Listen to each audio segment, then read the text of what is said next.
the Beaver game.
Welcome, friends, to the Beaver Dam. We are having some technical difficulties, aka I am running late. Yes, you are correct. I still haven't fixed my settings and stuff. Got my lighting done. So we're going to do that real quick. My music's not playing. I'm just the worst streamer today, and I apologize for that, guys. But it's been a very busy week. I've gotten like no sleep lately. It's been great. I don't even think my headphones are on right now. Nope, they aren't. And on top of that, Galaxy of Heroes decided that it just doesn't want to work. CG, fix your game. Hold on.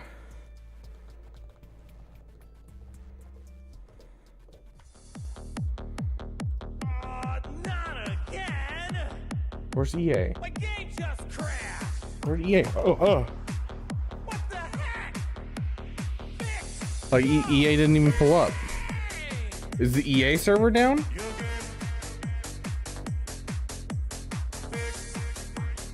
There's no way EA servers are down right now.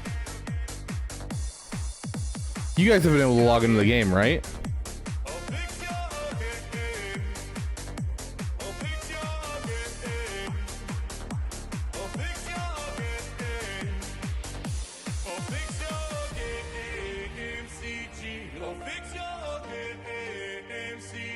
The bugs and the glitches are haunting me. Oh, fix your game, MCG. Oh, fix your The lighting's a little weird today, and I don't know why. fix your game, MCG. Oh, fix your game, MCG.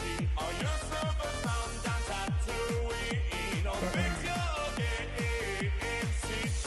Oh, fix your Yeah, is it EA servers? I'm stuck black screening.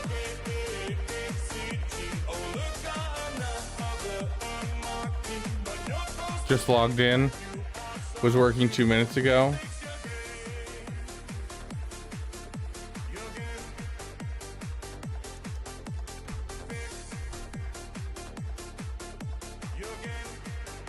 Oh my god, goodness. Please just fix your game. These bugs are pretty lame.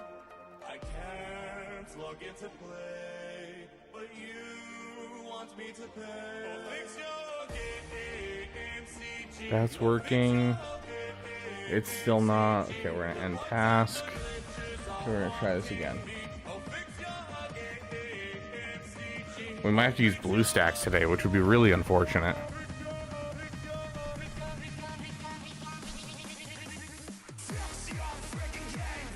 I wonder if it's my EA app is just the problem. Like, Swigo's working, but the EA app is not. Let me see if I can force close the EA app.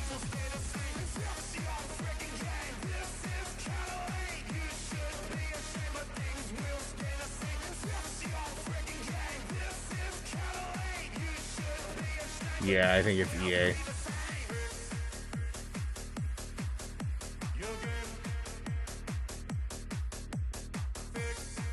Okay. Let's try it again. Oh, look! An update dropped. They fixed their game.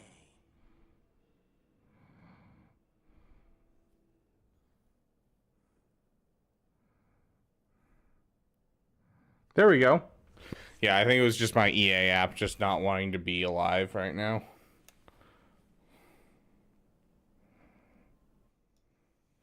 There we go. Got it all figured out.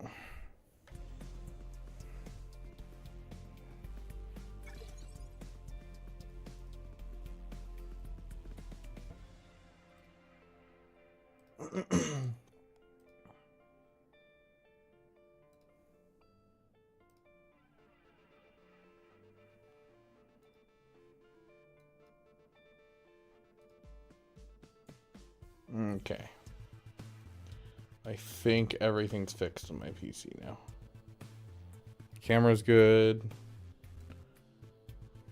Got my 2 chats. Yeah, like I had like 3 versions of the EA app trying to open. Yeah, I used it at Relic 3 for a long time, Heinricher. I only recently brought it up just because I wanted to be able to use them in Rote just for fun.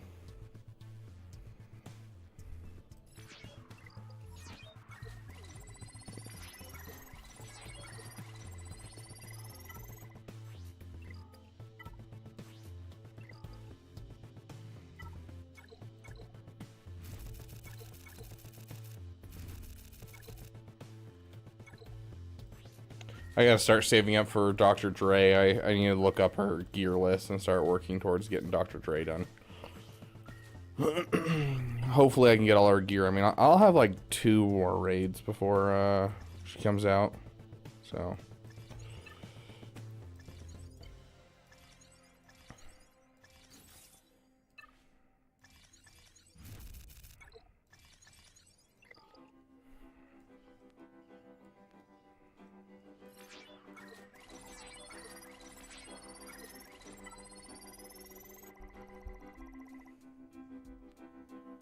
Yeah, I haven't opened the web store in a bit. I've been so busy.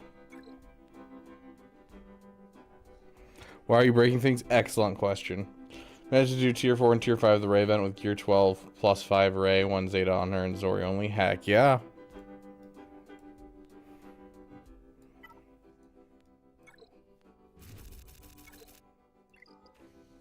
I'm so happy the whole infinite try thing is a thing nowadays. Like, it was the worst feeling trying to test for Ray as I was unlocking her, trying to get a good strat down for making a guide for it. Like, I was so stressed out about it, and I was wasting so many tickets just trying to get something that works that doesn't use all the, like, crazy stuff that isn't, you know, Lightspeed Bundle related and without all the Zetas. Hey, CR Sonic, welcome, welcome, my friend.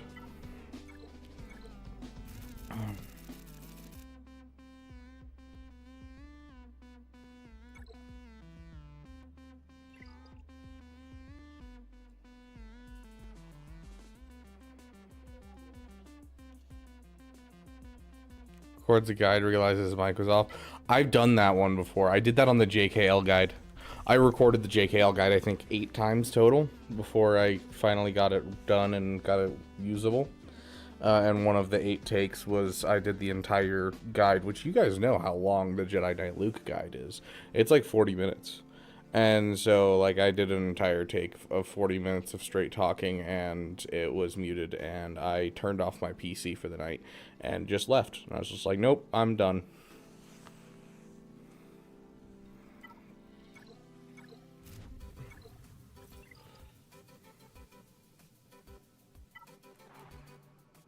Worst character to rush when starting a new account, Afra? That's not true. That's not true. JKCK. I'm gonna say JKCK is the worst starting rush.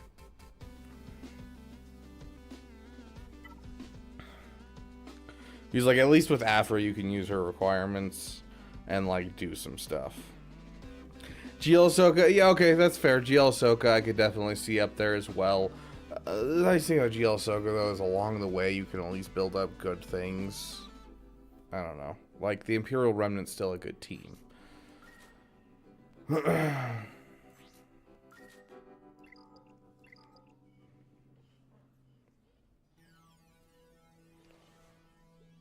You'll have enough Omis for Dr. Dre? I will have enough Omis. I don't know if I'm going to have enough Zetas, though.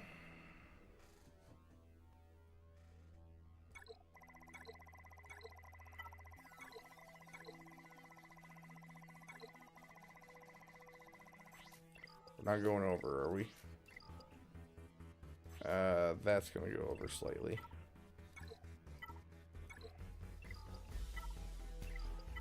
Let's see. Where's...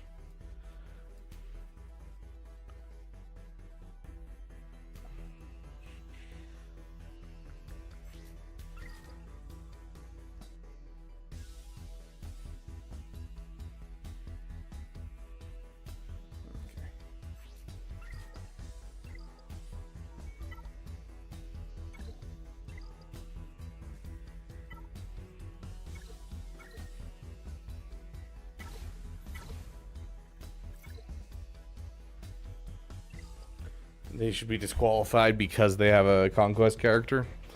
Do I have an Afro guide? I don't. I despise that event. I need to make a guide for it, but like, I don't know. The testing is going to be on a free-to-play account, and so I can't like move around mods like at all. It's just, yeah, overall it's really rough to make a guide for it outside of what's already kind of been made out there. Because really, it's just either you get really good RNG or you have over 300 speed. Those are like the only two ways. You need to be over 310 speed just to make it work.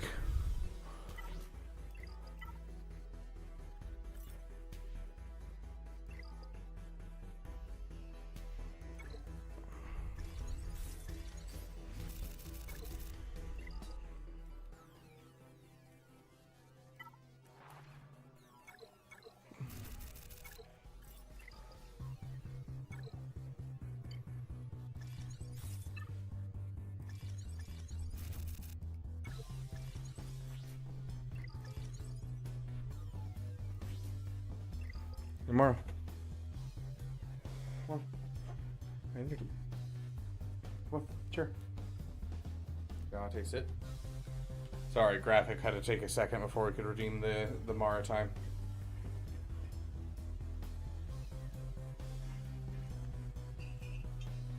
Pip. Okay. Well, we got Mara here, right?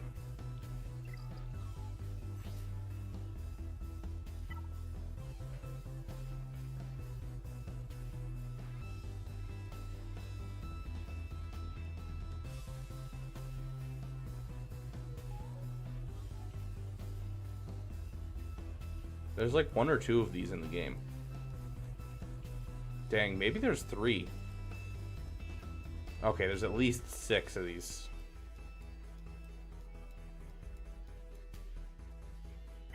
There we go. Because you are the gorgeous girl, aren't you?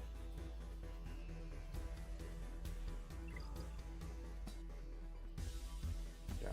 Come on, down. Good girl. Jati.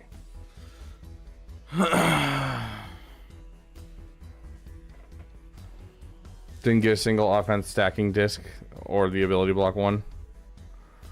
Nice, CR Sonic. I'm glad you were still able to red grade it. Yeah, I haven't gotten a weak point yet. I need to find one, but I haven't gotten one yet.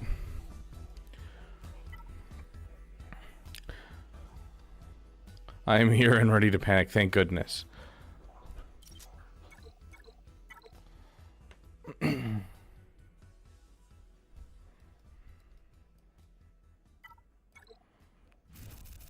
Parallel Briley, welcome to being damn cool, my friend. Thank you for the membership.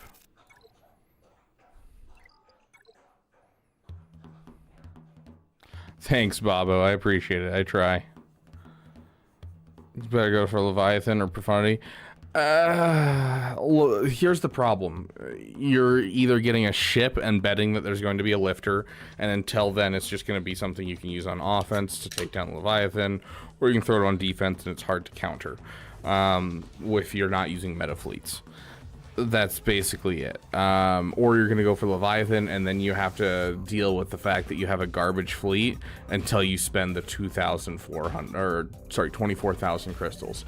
So like, if you are not spending money and you go for the Leviathan and you're not putting any excess crystals into it, you're looking at several years before you have a workable Leviathan. So I think both have their negative downsides at the moment.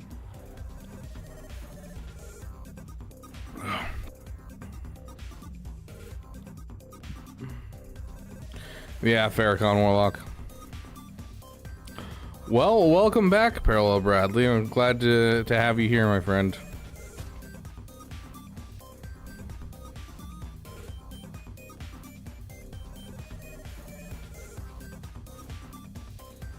Conquest character lightspeed bundles. I could see a couple of them. I don't know if they'll do all of them, but I could see a couple of them for sure. Boba Silent Django lightspeed bundle for $50. Exactly. Yep. Okay. Let's get into grinding out some Conquest. I've got a fun Star Wars question for you guys. I have gotten back into reading Star Wars books recently. I was just, Spotify gives you an extra 15 hours of listening to audiobooks a month as of recently, and when it comes to Star Wars books, they're all under 10 hours, especially if you're listening on 1.25 or 1.5 times like I do. And so like I can get through like 1.25 Star Wars books per month, which is nice. So I've got a fun Star Wars question for you guys to ask while we do our Conquest, and it's gonna be a thinker. It's not gonna be one of those ones that most likely you'll have an immediate answer for. Nice, Dragon Wolf.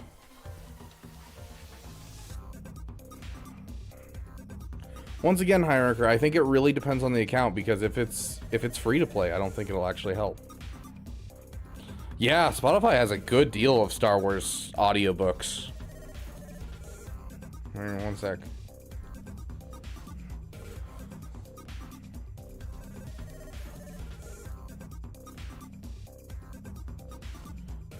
Okay, so we'll type in Star Wars, and then we'll filter by audiobook.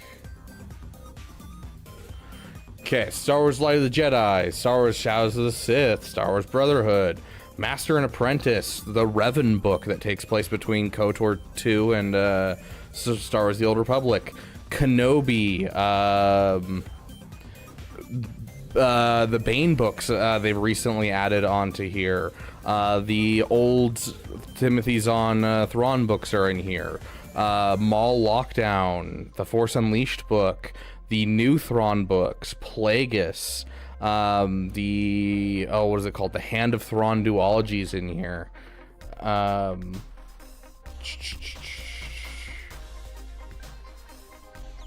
Rise of Darth Vader's in here, but that one's a paid for only. Okay, I got excited for a second because that's one of my favorite Star Wars books from when I was a kid, and I don't remember it very well. Most of Timothy Zahn's Star Wars books are in here, yeah, so there's quite a bit that you can go through. If you're looking for some Star Wars books for free, I'd go check out this, like, honestly. And it has more than if you just like search up Star Wars and look at audiobooks. There's even more than that, because like The Rising Storm isn't on here, which is the second book of Light of the Jedi, and I'm reading that right now through this. So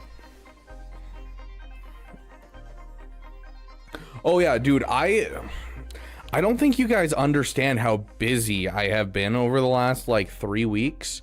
Like, I have not had time for anything. The few times that I have time, we're like doing a PP stream, or I'm working with another YouTuber. I've been learning Photoshop on the side so that way I can improve my thumbnails, and talking to people about that and learning a whole bunch about that. Like, I'm prepping for a major project right now. I've got some videos that are in the works. Like, I have not had time for literally anything lately. Yeah, like, today I got home and I was like, oh, I have so many errands to run. And so I took Mara out to the bathroom and then went and ran my errands and then made myself dinner. And now I'm here. And like, as soon as I get off with this, I'm going to be continuing to work on a couple projects. Like, I don't have time for basically anything right now. And so no, I have not played almost any Conquest. I've tried to auto a little bit here or there just when I have time, but that's about it. Very nice, CR Sonic. I haven't heard anything great about that book, Heinricher. That was one of the first ones that came out in New Canon, and I didn't hear anything like specifically like, oh, I should, you know, read this book. And so I've never actually gotten around to reading that one. It's been on my list for a while just because it's a New Canon Star Wars book, and that's basically it. I don't know what Soresu is actually doing, but it's dealing a lot of damage, and I appreciate it. Because I picked up a Soresu, it's like one of my first ones, which is like, oh, okay, cool. Yeah, after this one, I'll get a day 1 Dr. Dre, and thanks to you guys, I'm going to be Relic 9ing my Dr. Dre.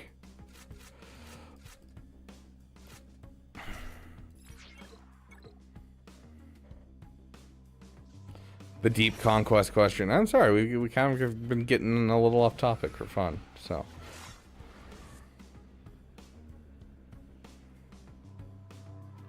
Need a red crate this week so you can focus on exams. Yeah, that's fair, my friend. No campaign in BF 2015. Yeah, it's. I think that was definitely a missed opportunity, in my opinion.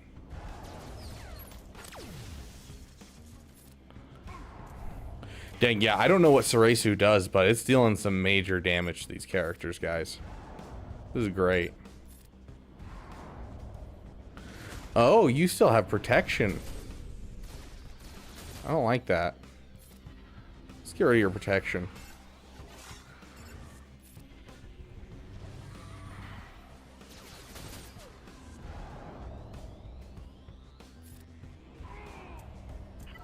I don't know why I'm bothering to play this.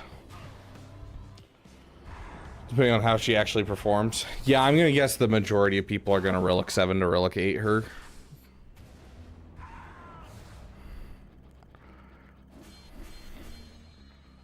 Sweet. Yeah, no, BF3 exists. Yeah, you're not wrong. That is the real missed opportunity right there. Okay, so here's my question. So, this is going to be a little bit of a deep thinking question, and I purposefully myself did not prepare an answer to this question because I want to think about it myself because I think this is a really fun question. Needs a singular Zeta Heinricher, or not Heinricher, Wishy-Washy, sorry. Oh, interesting, Heinricher. Fair, Rowan. Oh yeah, I'm sure Dr. Dre is going to have quite a few Relic 9s. Is it super extremely necessary? Yes. Yes, it is. Like, can she still do some of what she does? Yeah. But you are severely underpowering the character.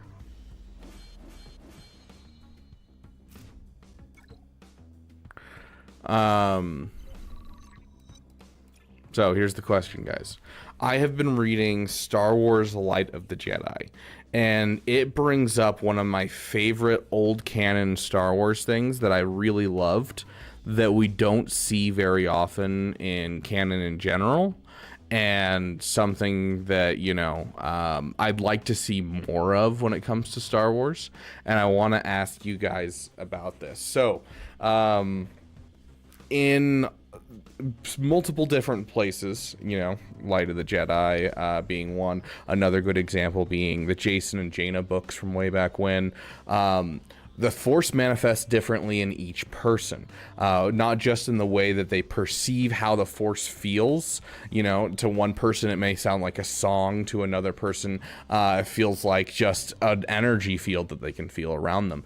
There's many different ways. Everyone's kind of different in their interpretation of how the force feels, but on top of that, your force powers manifest in different ways. In the Into the Void book, that takes place way back before the movies, each of the Jedi would take a specific subject and make that their focus of study, and that they would expand outwards on based on the talents that they're gifted with. So for instance, with Jason and Jaina Solo, Jason was very in tune with animals, similar to how Ezra is in Rebels. And Jaina was very in tune with technology, and so she understood technology using the Force. And so in light of the Jedi, you see it a bunch as well, which I was very happy about, considering it's new canon, and it's, you know, the High Republic series. And I've been enjoying kind of the bring back to some of the OG principles of the Jedi. So that being said, when it comes to it, whether it's connecting with other people's emotions, whether it's, understanding technology, not what would you want. I don't want to be sitting here and being like, do you want invisibility or do you want to fly? That is not my question. My question is, I want you to take a second and really think about yourself, and what do you think the Force would manifest in? What talents do you think the Force would magnify in your life? And like, what would be kind of your personal talent within the Force? What is it? Is it understanding other people? Is it, is it connecting with something that you're super passionate about? What do you think it would be? So take a couple minutes and think about this, and we'll talk about it. I want to think about it as well. And kind of circle back to it, but it's going to be a little introspective, because it's not just, what would you prefer? Would you prefer to have force powers where you have, battle meditation, or the ability to influence connections between people like Revan does? No, we're talking about, what do you think it would manifest for yourself specifically?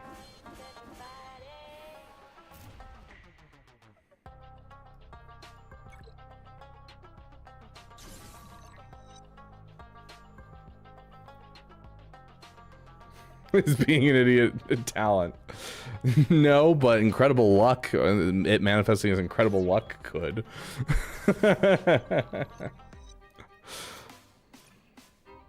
Guard penetrate data disk. Should I use it on Padme? I mean,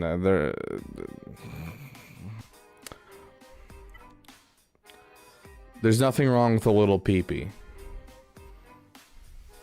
With Merrick surviving with Luth and Rail in your squad, that's an easy one. We'll do that.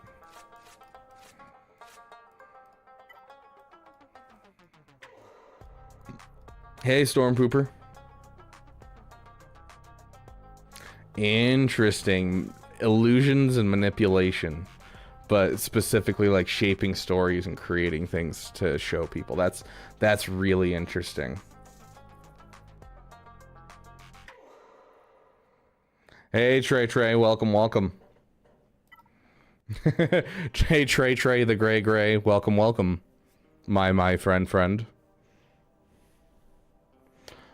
Okay, so I think understanding people and sensing their emotions. I'm constantly analyzing social situations, sometimes days after. Very social-oriented person. Okay.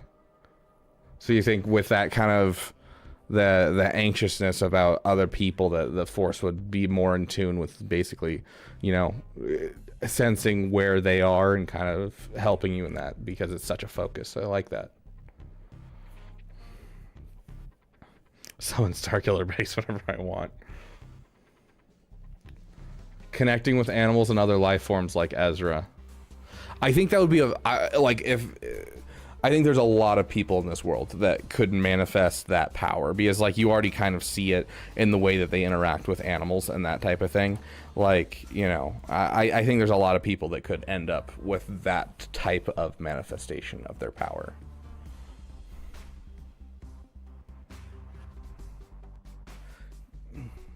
Well, you guys are continuing. I'm gonna think about this for a second.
I definitely think I'd be on a social aspect. I think it would have to be something along the lines of less of like sensing other people's emotions and something along the lines of being able to use the Force to help like others feel certain things and be able to basically help them understand and learn. And so, you know, soothing certain emotions to make them be able to, you know, better understand a concept.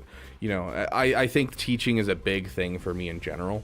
It always has been in my life, is something that I love to do. I love to teach people things. I love to break things down simply. And so I think it would manifest somewhere in that bond between teaching people how to do things. I don't necessarily know exactly how I could, you know, I could like specifically be like, oh, it's this. I don't know if I can quite do that yet. I have to think a bit more on it, but I feel like it would manifest somewhere in my teaching, you know, when I teach people, or you know, I talk to people about things like that. Because like I'm always down for, you know, having a conversation, you know, back and forth about something, and you know, learning their viewpoint, and you know, changing my viewpoint. I love, like, just yesterday I was talking to my brother about a show that, you know, there was something in it that I didn't like, and I said, I really didn't like this part, but I really want to like this show more. Please tell me, is there anything that you can see that redeems this part in your eyes? And you know, we had a long discussion about it. It was a lot of fun. So I don't know, something about understanding, helping others understand, or understanding others better, one of the two. I feel like it's kind of a big focus in my life.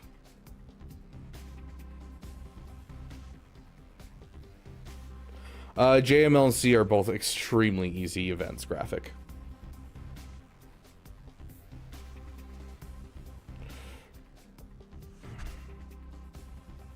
I need to check the feats. What are the feats right now? Potency up. There's a Jedi that does that. Full squad of online Force users.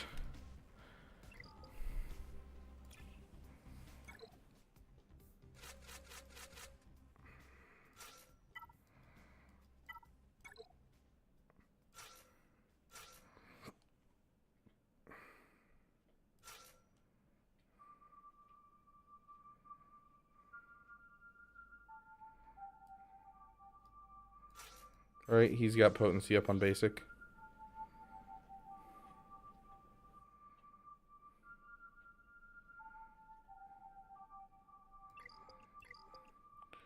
Okay, and then, well, instead of this whole team, we're gonna swap you out and you out for you and you. I think that's the full team.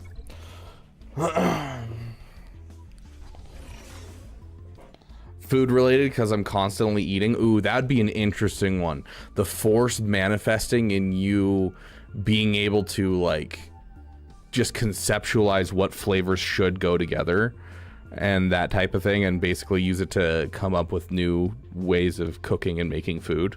That'd be an interesting one for sure. Force away memberships.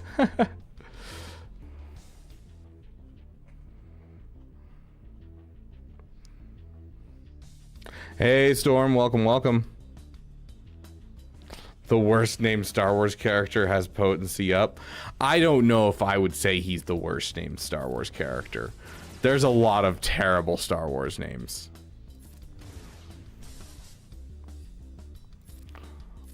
Like, you can't sit there and tell me that Salacious Crumb is a good name. Oh, gosh.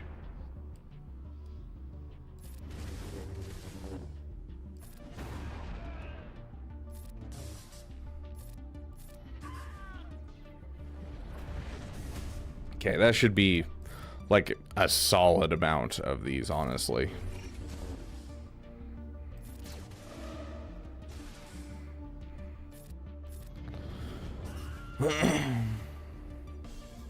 Babu Frick is praying not to get mentioned. So tired of the layout. Yeah, it's always rough, Rain. There's a reason that I try to red crate early, so that way I can just gold crate and coast on the last one. Because gold crate's fairly easy for me, and I buy the Conquest pass every time, so.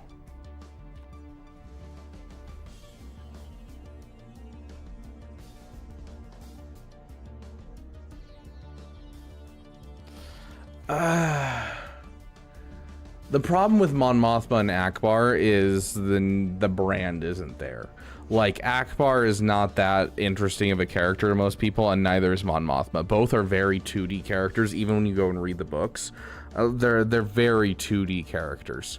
Like, Mon Mothma is just always kind of a pacifist who's like, no, we need to be the best selves, and we must solve everything with peace. And it's like, okay, I get it. Like, Leia is the most dynamic rebellion character, and there's enough iterations of her that I think, you know, it's solid. And honestly, I do think that, like, given how she goes in the old canon, I would have given her GL status regardless of, you know, the new canon representation of Leia. So.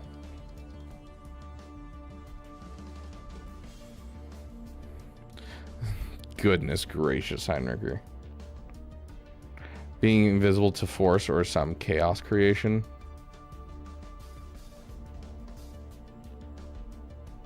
Socially invisible. This is not an opportunity for you guys to bag on yourselves.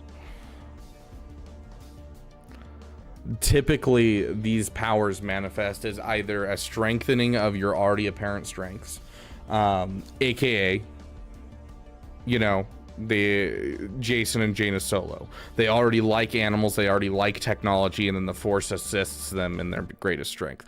Or it fixes your greatest weakness. These are typically the two places that it does. So, for instance, a Wookiee who has trouble communicating and being able to talk to people has the ability to sense their emotions and interact on a Force connection very easily. You know, the biggest problem that he has in connecting with people is the language barrier, and he's able to overcome that using the Force. So, like, it's not going to enhance your weakness and make it worse. It's going to do the opposite.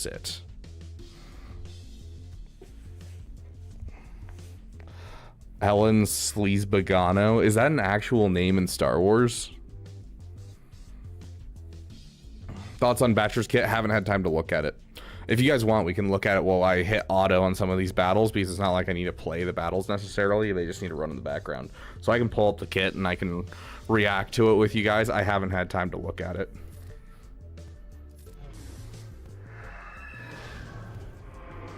That's straight up from that frickin' TikTok wishy-washy.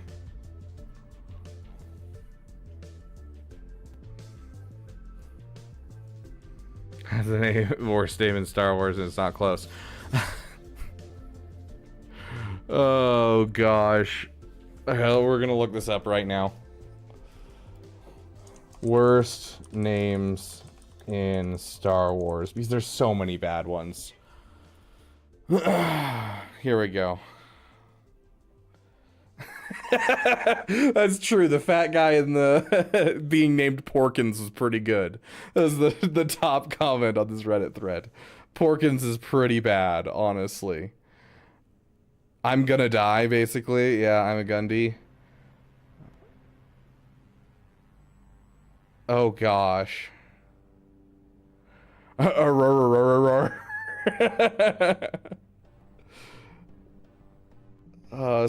always did hate Savage Opress. That is one of my least favorite names in all of Star Wars. Same with Cad Bane. I despise both of those names. Salacious B. Crumb. Oh, yep, always takes good spot. Palpatine's first name being Sheev. That's another one that's always bugged me.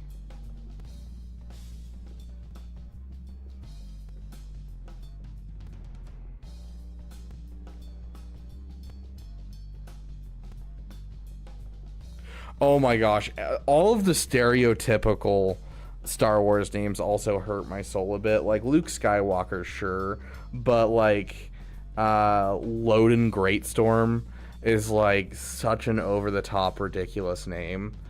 And like Luke's up there as well, and like there's a whole bunch of those that are like they just kind of, let's make a 10 paragraph name that bothers the crap out of me.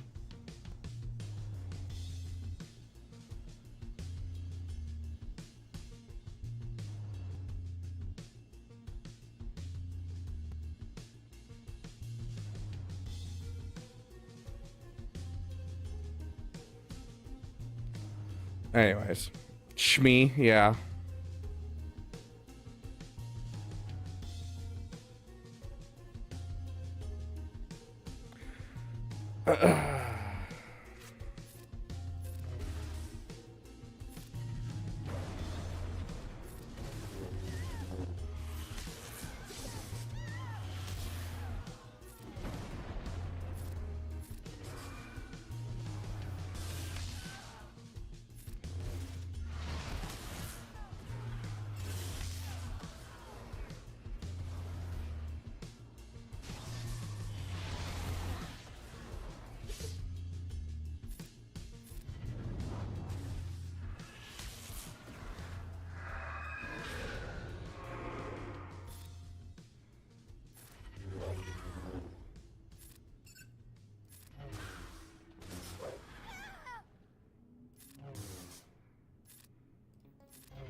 There.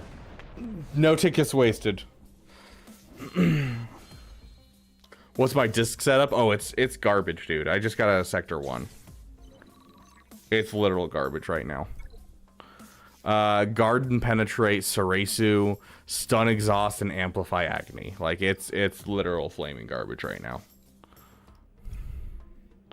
Okay, how close are we to this? One more battle and we're done, and then we can just full auto with Ray for the rest of this sector. Mace Windu's last name is pretty bad. Why Cad Bane? I've never been able to unhear. I don't know if you guys remember Mad TV. I think it started out as like a comic series, and then it became a show. And it was essentially like Robot Chicken for, you know, the younger generation. And they did a bit about Clone Wars, and they called him, I am the bounty hunter known as Bad Name. And ever since then, I've just never been able to unhear it, because like ever since he was introduced, I always thought he looked cool, but I've never really enjoyed his name. And then they said that, and I was like, ugh, that just ruined the name for me so much. Okay, we hit the abilities. They should be able to full auto now. Calling my kid Sheev if I ever have one. Oh gosh. There's a Legends character named Deez Nada.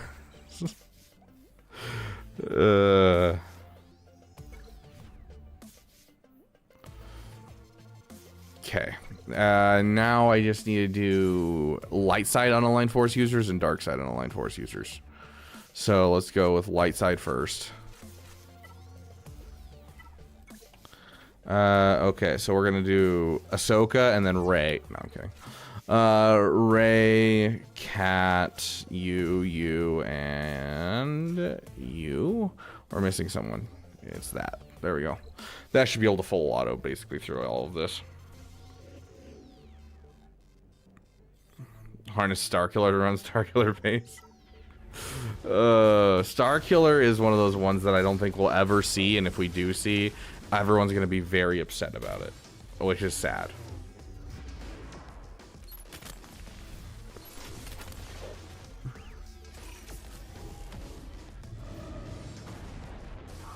Pretty much pronounced the same. I love that. It's like when you watch you watch Kung Fu Panda and you're Mandarin, Master Shifu. The word Shifu means master in Mandarin, and so his name's literally Master. And so I had an entire conversation about Kung Fu Panda with a husband and wife that were from China, and you know, the wife had seen Kung Fu Panda and we were talking about it, but the husband hadn't seen it, and so he was so confused because we kept calling, you know, talking about Master Shifu, and he's like, "Is this a character? I'm so confused."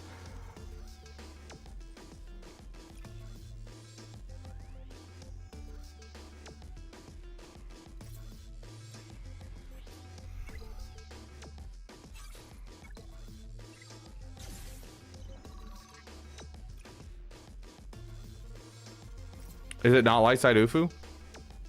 Yeah, when 10 battles of a full squad of light side online force users. Don't be screwing with me like that, Italiano. I looked at the feats, I swear. Usually I don't read them, but I read them this time. Does it say Ufu? I mean, either way, it doesn't really matter to me. Yeah, I'm only 4 battles away from having the dark side Ufus done, so we'll probably switch over after this battle if it just says Ufus. Dude, Ben Quadraneros is still one of my favorite characters in all of Star Wars. I love Ben Quadraneros' name.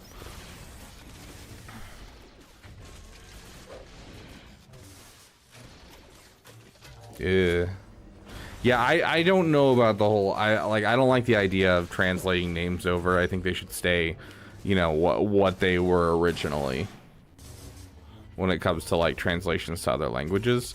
Like, translate everything else, obviously, but like I don't think names should be translated. Dark later or circular. Where it got close on Romulus. I love that.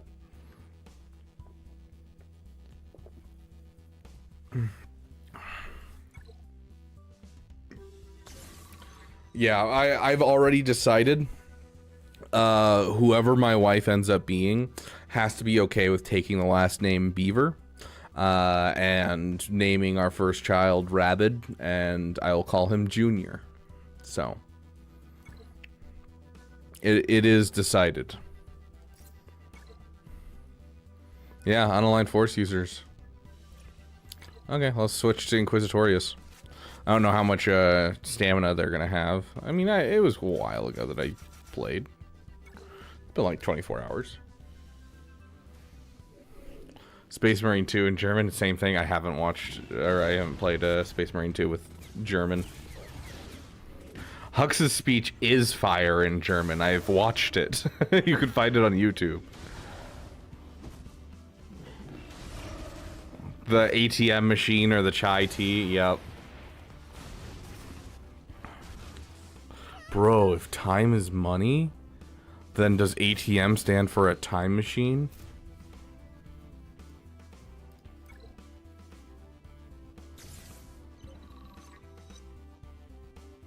Yeah, isn't it great, Kaiser? I love all of the fun little Easter eggs they threw in there. Joke's on her. Nice, sliding in under the wire, my friend. I love that storm.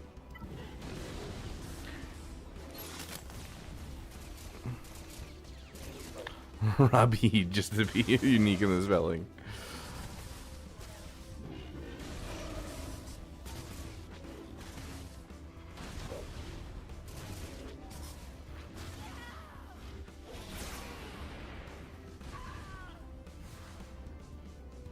You say that, Con Warlock, like there's not a family that lives in the area that I live in whose last name is literally Boner. It's spelled the same way, too. It's pretty great. When I was working at Walmart, they would get deliveries once a week, and I would giggle every time I saw it. There's also someone with the last name Beaver in this area, too. I had to fight them to the death, though. So I don't think they're around anymore.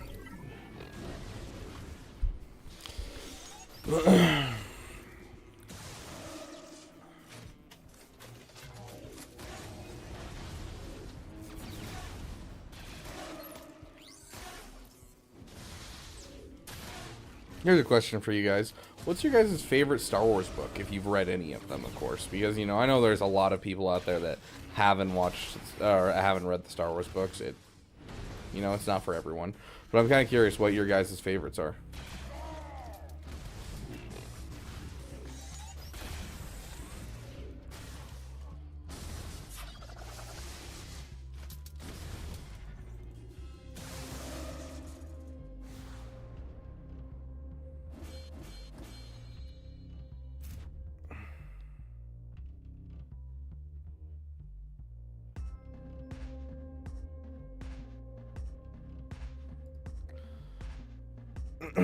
I once asked, speaking of graphic, I once asked, there's a guy, I can't remember his name. I want to say it's like Mike Bates or something like that. He's a subscriber over on Nooch's channel, and he's a master's level subscriber on Nooch's channel. And so at one point he showed up in my stream because he like raided over from Nooch. And I was like, dude, I've been dying to ask you since I first saw you pop up into the Nooch's stream. Did you buy the master's level membership just for the, you know, the joke? And he's like, yeah, absolutely. It made me so happy to hear. We're talking Star Wars book, Heinricher specifically. I Jedi. Okay. I haven't actually read that one. Oh, Bloodlines. Dude, Bloodlines was definitely like a sleeper book. Like, I was not expecting to love that book, but it was fantastic. Bloodlines was really good.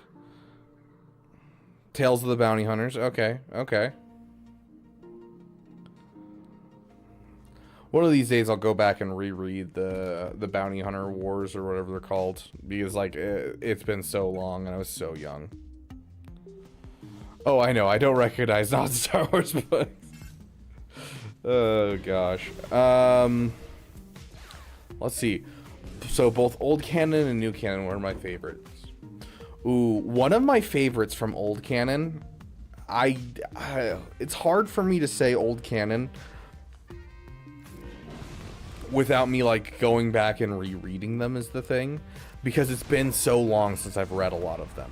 Like, it's been years and years and years.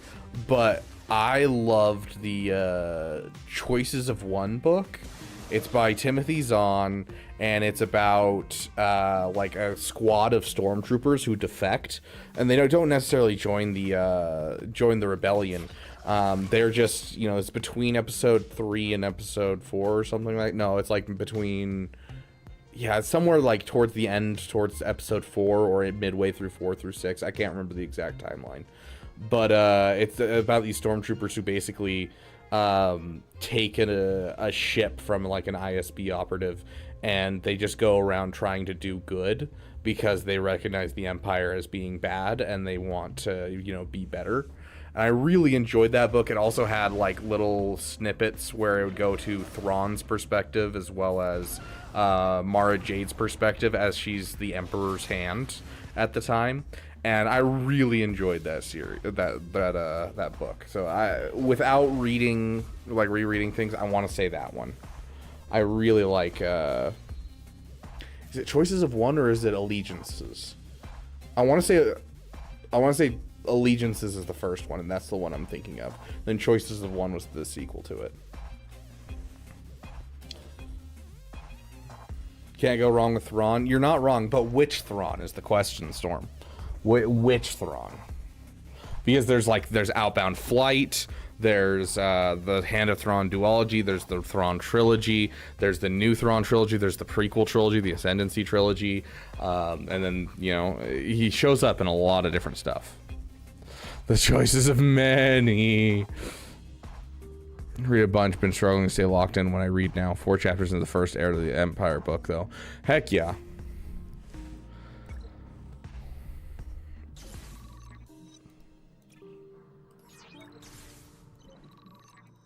Yeah, the old Thrawn trilogy was great. I mean, it had to be great. It revitalized Star Wars, guys. As for new canon, What have I really enjoyed out of new canon? Dude, honestly, Dark Disciples. I need to go back and reread it because it's been since like it came out that I last read it. But Dark Disciples, I loved after reading it. Dark Disciples is the story of Quinlan Vos and Asajj Ventress after Clone Wars. Oh, I really loved that book reading it. It has been, what, 7 years since I last read it? So, a Legends GL this year. I mean, who else is left in canon? Thrawn as a candidate, but I don't think we're getting another season. I'm actually, like, my overall thoughts for this year is I don't think we're going to get a GL. I think we're going to get a GL ship and then call it good this year. I don't think we're actually going to get a GL this year. And then that'll line up Thrawn for coming next year.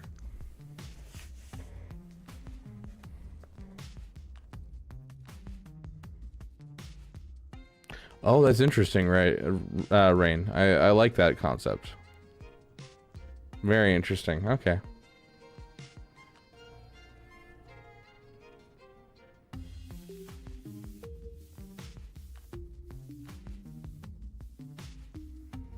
Ignoring Bale's will. I mean, she's always been her own person. That's always been kind of the point, is she's very headstrong. She always thinks she's like, you know, the person that has all of the cards and, you know, like trusts herself to make the right decision.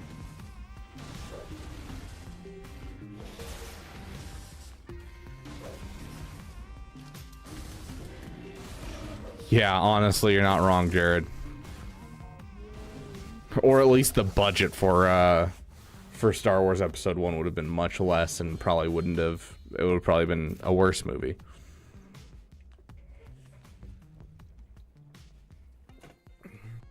Ooh.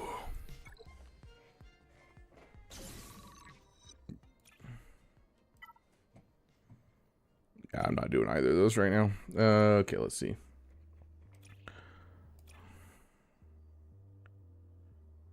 Okay, well, I think we're gonna go for the critical debuffs. Yeah, let's go for the critical debuffs. We're building for us like a data disk set that we don't have like the core piece, which is weak spot too.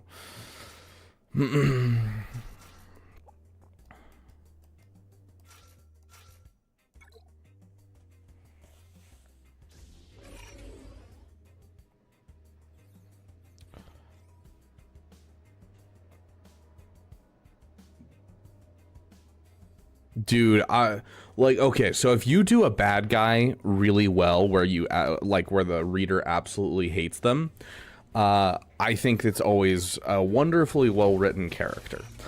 I despise Price in that Thrawn book. I hate her with all of my heart, and like just could not stand her, and that's a good thing. That's a good thing. Like, it was really well done. Whichever where we get Thrawn's thoughts, absolute cinema. So, fun fact about that, actually. So, if you go and read the old Thrawn trilogy, you'll notice none of it's in Thrawn's perspective. Or if there is, it's very minimal. I can't remember exactly, but like Timothy Zahn avoids writing in Thrawn's perspective as often as possible because he doesn't like writing from Thrawn's perspective. He prefers to write from outside perspectives to, you know, kind of foil Thrawn, you know, give him that, you know, give him the, you know, that Sherlock and Watson kind of thing, especially because, like, if he writes everything from Thrawn's perspective, it's not going to make sense to us. Because, you know, Thrawn's making these jumps that just, as a reader, we can't make those jumps out of the stuff that he has in front of him. And so going from Eli Vanto, going through it from other characters, makes it much easier to write the book. And so he actually despises doing it. And the reason that it goes from Thrawn's perspective in that book and in the new series is specifically because Disney told him he had to. And so he did a good job with it, and I really enjoyed it, but it was definitely something that he wasn't planning on and that he doesn't enjoy doing, because it just, he feels like he can't portray Thrawn as the person that he should be when he's doing it first person, because, you know, if you're to jump into the brain of a genius and you're not a genius, nothing's gonna make sense.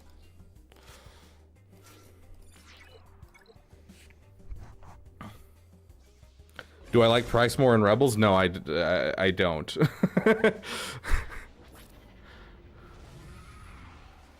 Dude, the guy who does all of the Star Wars audiobooks recently, it's like Matthew something. I don't remember his name. But like he does a great job in all of the audiobooks, and whoever does the sound design for the audiobooks nowadays also does a fantastic job. Utilizing sound effects, themes, all that type of stuff. Like I've been really impressed with the Star Wars audiobooks. It feels much closer to like if you guys have ever listened to a graphic audiobook. Graphic audiobooks are where they take an audiobook and then instead of having one person narrating it, instead they get a different voice actor for each character in the book, and like they add in sound effects and all kinds of stuff like that. In fact, I've actually read a graphic novel that was a graphic audiobook, and it actually worked fairly well, and I was very impressed considering, you know, you can't see the graphic novel.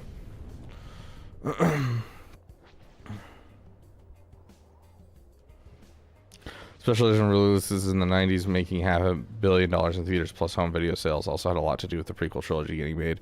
Yes, you're not wrong.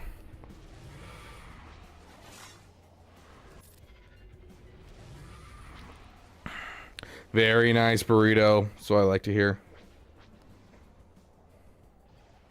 Dang burrito. You get the second one. That is absolutely fair, Kaiser. I can 100% see that, my dude. Like, absolutely.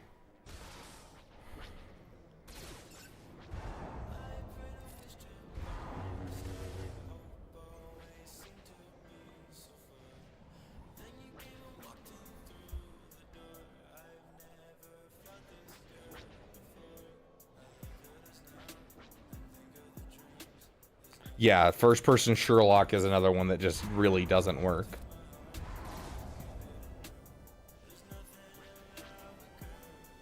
Yeah, I loved the, like, journal entries, 100%. I loved the journal entries. Like, the whole, like, first-person Thrawn bits, they're not my favorite in the book, but I think the in-between chapters is some of my favorite things, and I still, to this day, one of my favorite quotes to ever come out of Star Wars comes from that book, and it's when Thrawn talks about friends.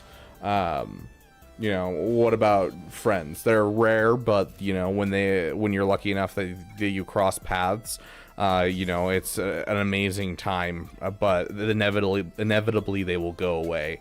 But you can be assured that, you know, the galaxy is better because they're out there among other people. Like, I'm very heavily, you know, paraphrasing, but that whole sentiment I thought was just fantastic, especially coming from Thrawn being someone who doesn't really have a lot of friends. And I think that theory of friendship of, like, regardless of if your friends stay with you, you know that they're going to stay and benefit the world around you, even if they aren't around you. They'll be, you know, a benefit to others. And so I loved that sentiment from that. But yeah, fantastic. Really loved it. Really loved Eli Vanto. I thought he was an excellent addition to Star Wars. I absolutely adore Eli Vanto. Yes, I have read the Ascendancy series.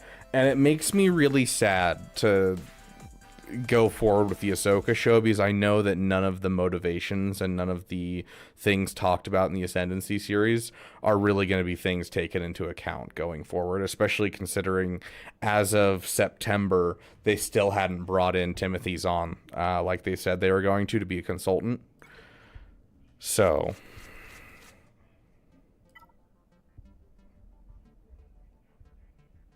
what's happening being discussed? Well, first we discussed if you were a Force user, and kind of like how with Jason and Jaina Solo, you know, Jason was very good at communicating with animals through the Force. Jaina understood technology better using the Force.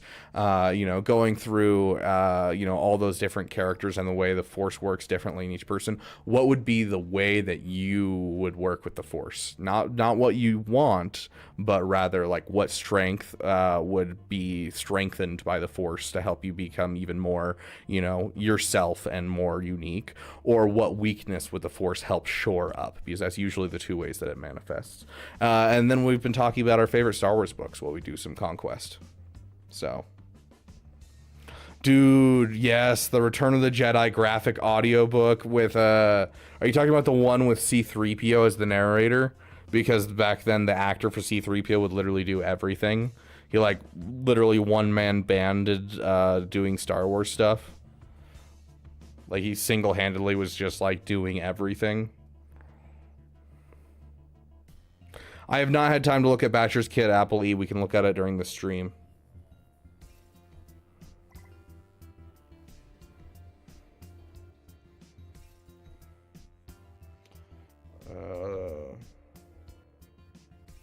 I got the previous question that we talked about. I don't have much strength and I have a lot of weaknesses.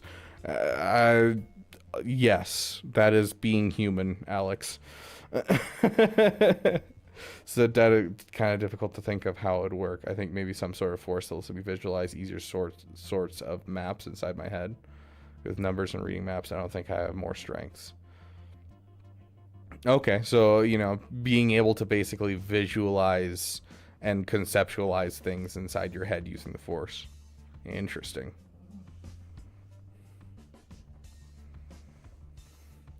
And like, keep in mind, like, you know, you mentioned being invisible in a crowd. Like, it could be as simple as something like where you're able to use the Force to better understand those around you, so you don't, you know, feel invisible among other people.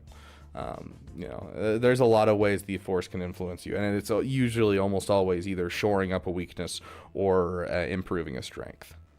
In fact, most of the time, your biggest weaknesses become your biggest strength as your life continues, because as you start to recognize your weaknesses and you start to focus on them, because you focus on them and you know that they're your weaknesses, it's still going to feel like you're weak in that aspect, but really it's the place where you've improved the most, and a lot of the times it's where people say, you know, your strengths lies.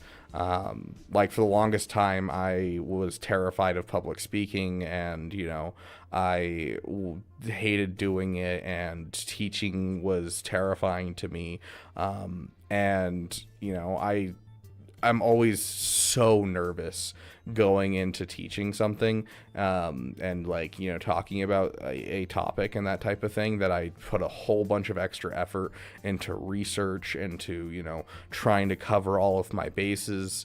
And that weakness, because, you know, it's a weakness, has become one of my strengths, because I put in all of that extra effort. I end up being able to teach well, and because I take the time to fully conceptualize something. So a lot of times what you have as currently your weakness will eventually become one of your greatest strengths, although it's hard to ever see it that way, because without an outside perspective, a lot of the times you just get lost in, every time I go to do this, I'm always so nervous to do it. I feel like I suck doing it. And it's just because, you know, that's all you can see, because that's all you've done in your life, and you feel like it's just, it feels bad in the moment. But a lot of times, because you're putting in that extra work, it becomes one of your greatest strengths, and you can play upon that. And now here I am teaching you guys how to play Galaxy of Heroes. So wise, like a mini Buddha with mutton chops. Oh my gosh, we need to get a Buddha statue of me, like the same like big Buddha statues, with me with mutton chops for for our merch store. Oh gosh. Fun fact: a side thing I'm working on is the benefit of the bounty hunters ships is the Millennium Falcon 7-star Chimera. Barely relevant to recent topics. I mean, it's not. I mean, it's relevant to Star Wars Galaxy of Heroes.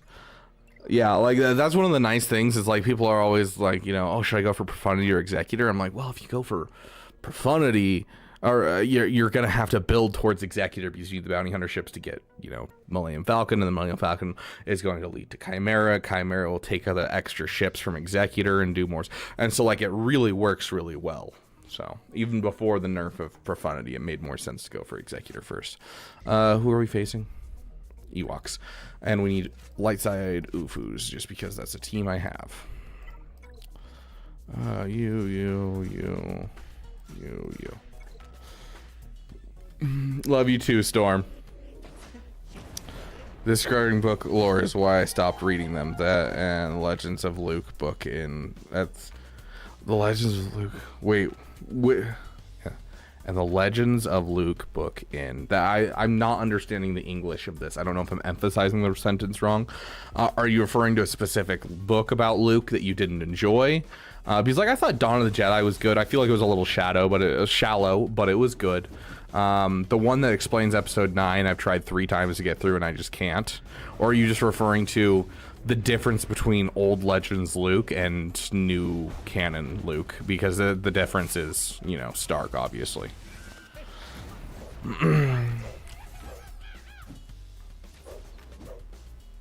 Embo's pet wolf. Yeah, that'd be really, really cool. Yeah, Anthony Daniels is like he's definitely one of those like Star Wars nerds who's a genuine Star Wars nerd. He just loves Star Wars and he wants to always be part of it. He's kind of like the Sam Witwer of the original cast of Star Wars.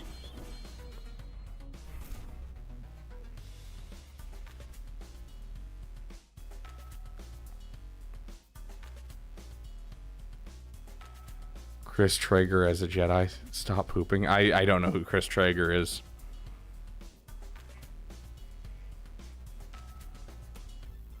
Ooh, Alex, here's an interesting one for you. Just to pitch you a fun one.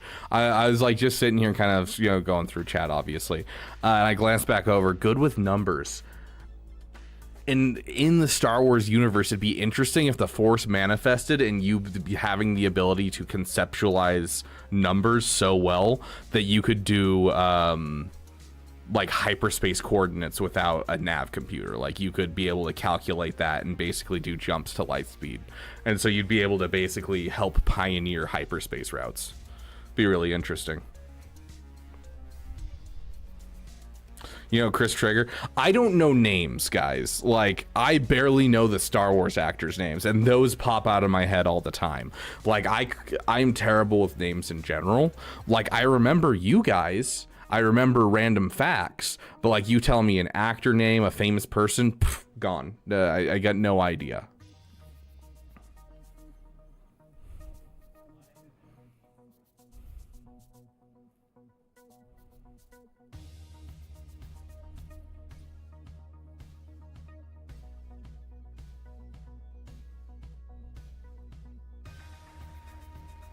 "30 seconds of Luke Skywalker." Yeah, I mean, that's fair, Heinerker, that's fair.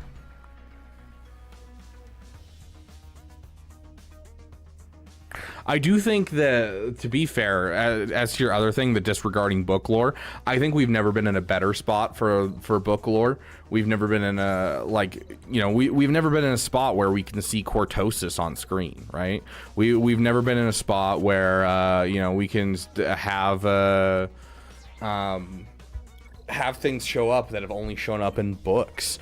We've never had a time where things that pop up in shows, we see live action versions of them. Like, people are hoping for a live action Cal, and I think it's only a matter of time. Whereas before, in, like, you know, George Lucas's time with Star Wars, it would have never been considered. It's just, it would be considered stupid to even think that you'd ever get a live action Cal Kestis. And so I think we're in a better spot than we ever have before. I do think that Disney hasn't truly delivered on what they promised, because they wanted to make a cohesive thing and that they were going to keep track of better. And they have done that to a degree, but then they'll just randomly decide to just throw things in the trash. And I think a lot of that is Kathleen Kennedy allowing people to have their creative liberty and not stepping in and trying to step on toes at all.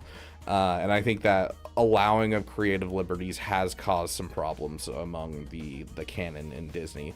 But we still get a lot of cool stuff, you know, Lothcats showing up in Mandalorian and things like that. They have a lot of fun stuff like that, and I appreciate it. There's a lot of interplay between them.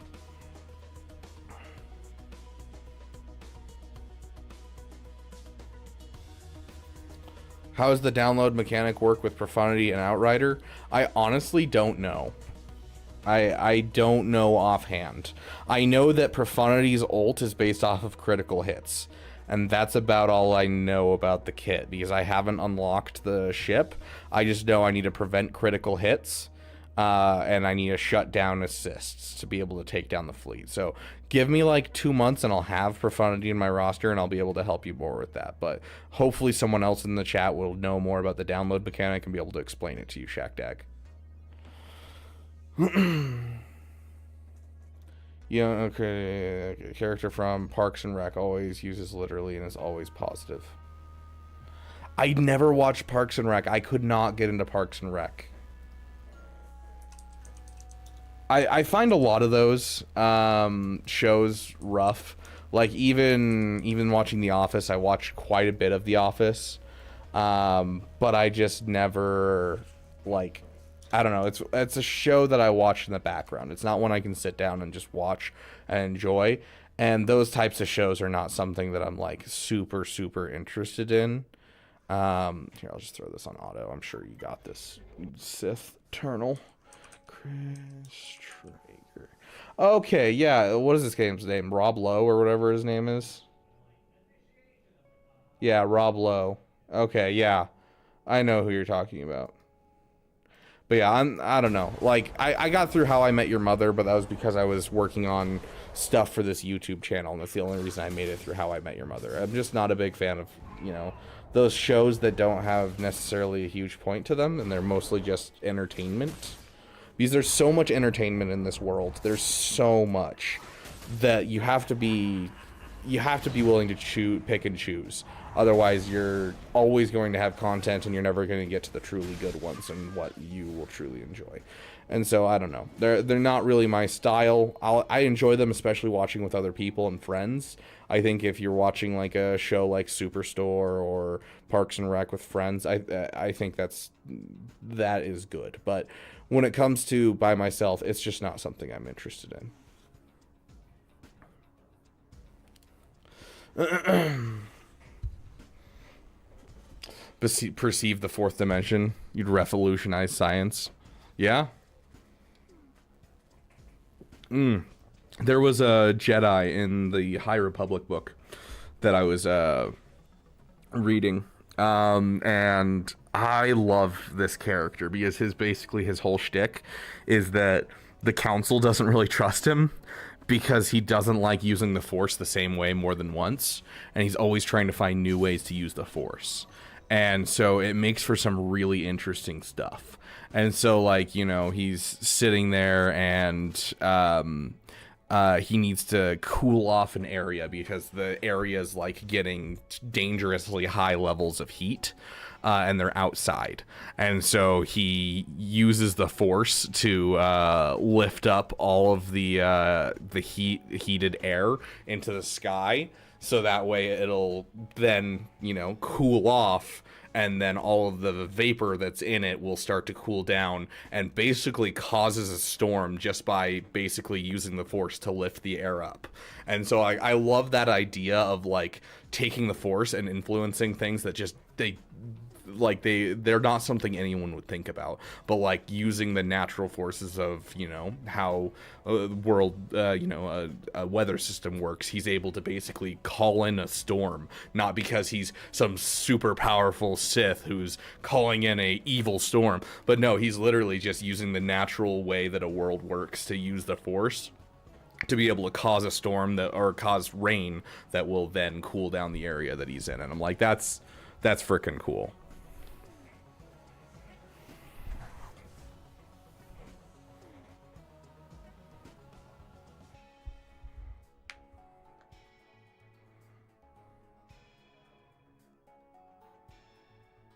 Force users used to travel hyperspace. Yeah, well, that's what Skywalkers and Pathfinders are, except they're not blazing hyperspace routes.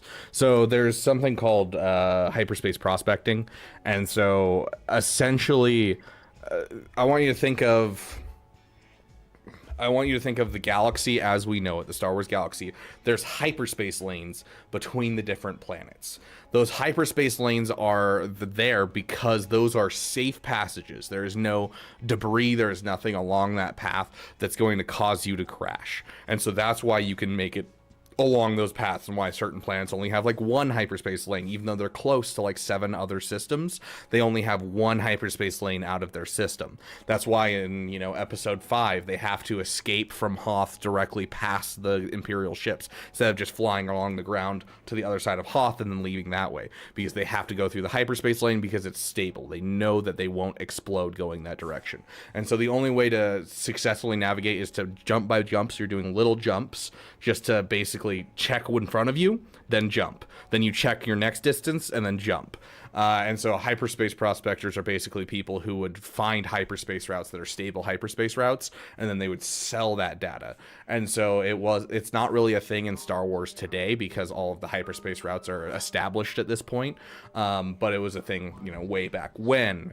And like, you know, there's the hyperspace war because, you know, you're blazing these hyperspace lanes, and like it's a big deal when a new one is found.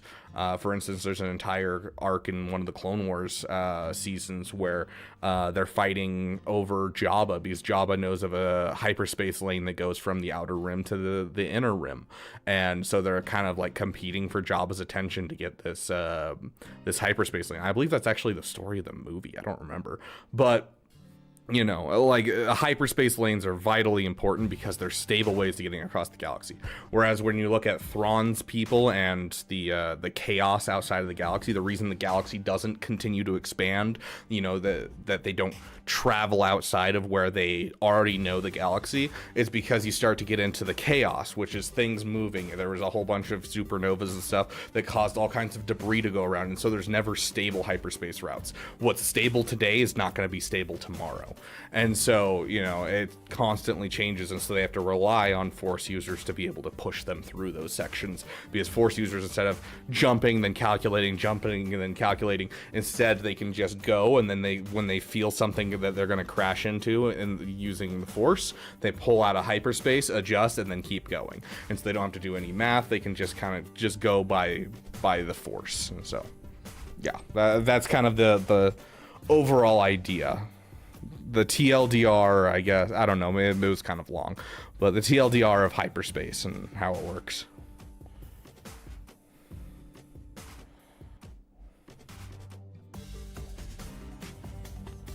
Yeah, I'm not a fan of Dave Filoni's certain point of view kind of mentality that he got from George Lucas.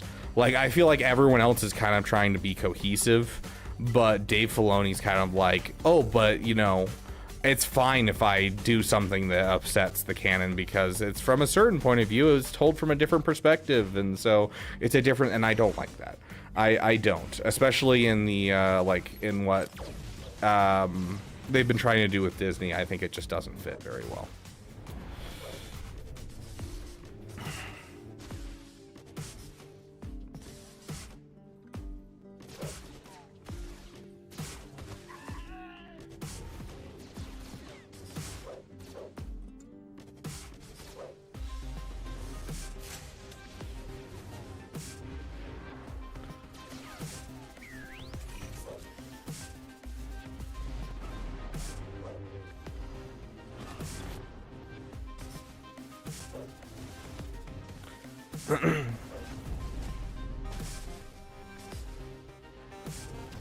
What do you mean not much point to it other than a fun adventure, Kaiser?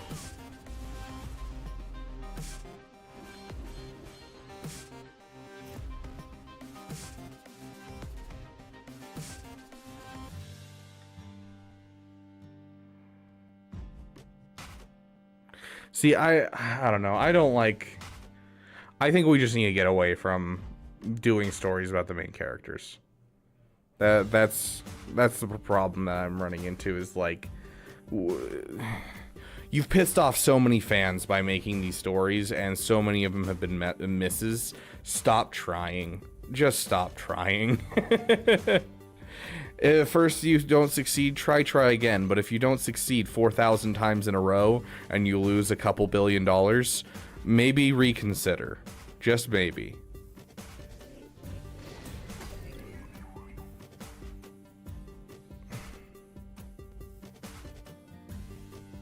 Yeah, there is begging for some material that was in between, but it's also something that, like, Disney's never going to greenlight anything because they want to leave it open as a backup. They can always make some stuff about it that they can, you know, control themselves. And so, I don't know. It's not something that I trust Disney to treat Luke well. They haven't treated Luke well up to this point. I don't trust them to treat Boba well. They haven't treated Boba well up to this point. I don't trust them with Kenobi. I don't trust them with any of the old characters. I want them to just move on. So that's why I love Skeleton Crew, is because it was a fun story in the Star Wars universe. And it was great.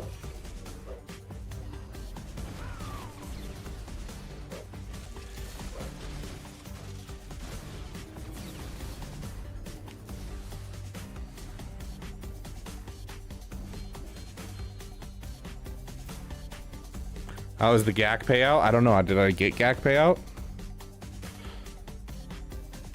I want to trust Dave. I really do. And he's been doing some good, solid, like, steps in the right direction. But I am worried. He's also doing some stuff that's not so good in that direction. And so, I am definitely worried about it.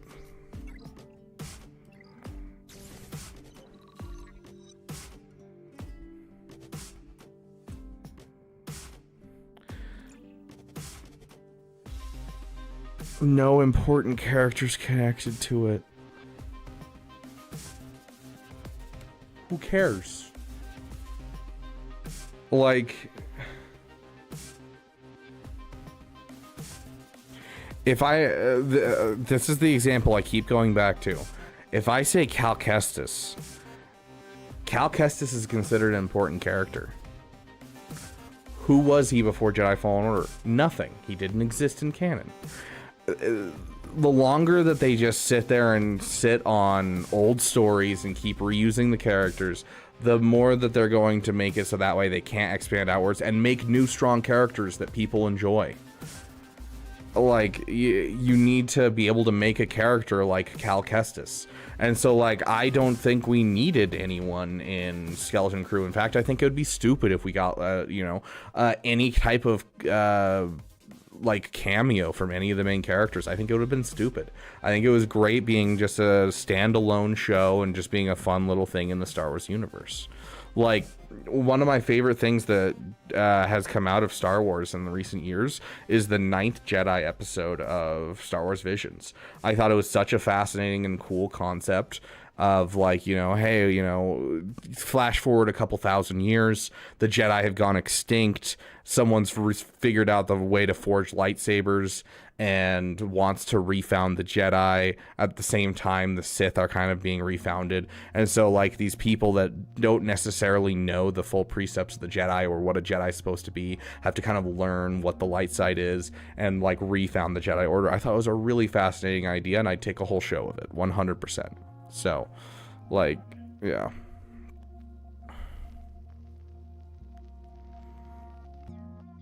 Like, you 100% can, and Skeleton Crew shows it.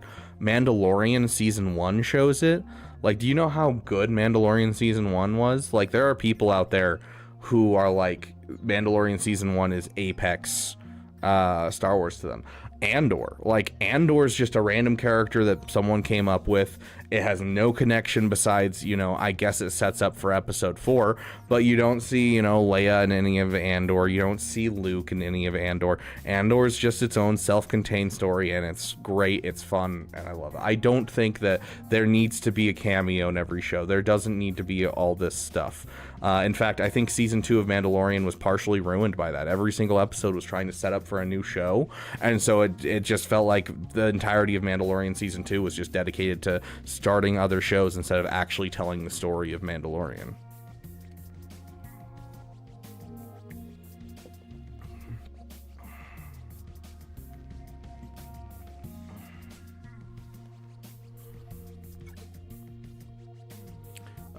We are done with this team, right? We've done all our light side online force users and all that. Yep. Great Mother surviving. I don't have the data disks to do the Maul team right now, so I need something else that I can use here. Armor Shred. We can use Galactic Republic and keep working on our Galactic Republic.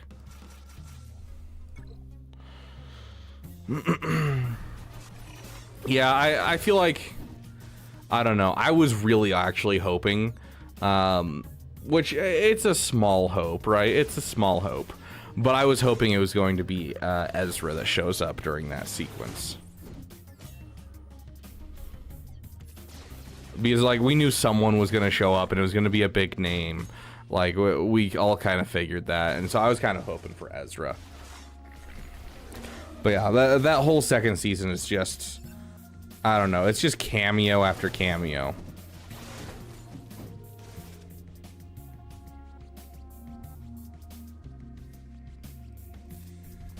What do you mean by that, wants to Wanga? I'm actually kind of curious about this.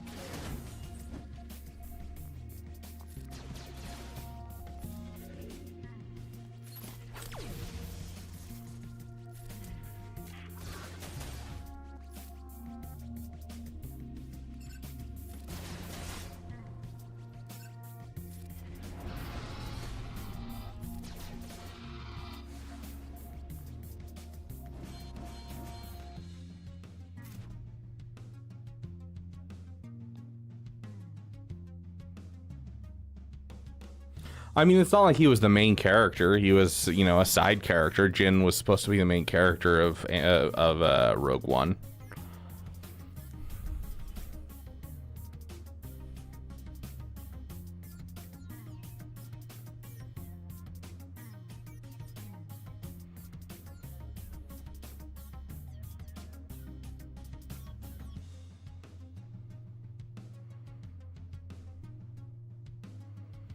I mean, that feels really nitpicky, Heinricher. Because to say that there's nothing happening in 30 years and being like, well, yeah, nothing really did happen.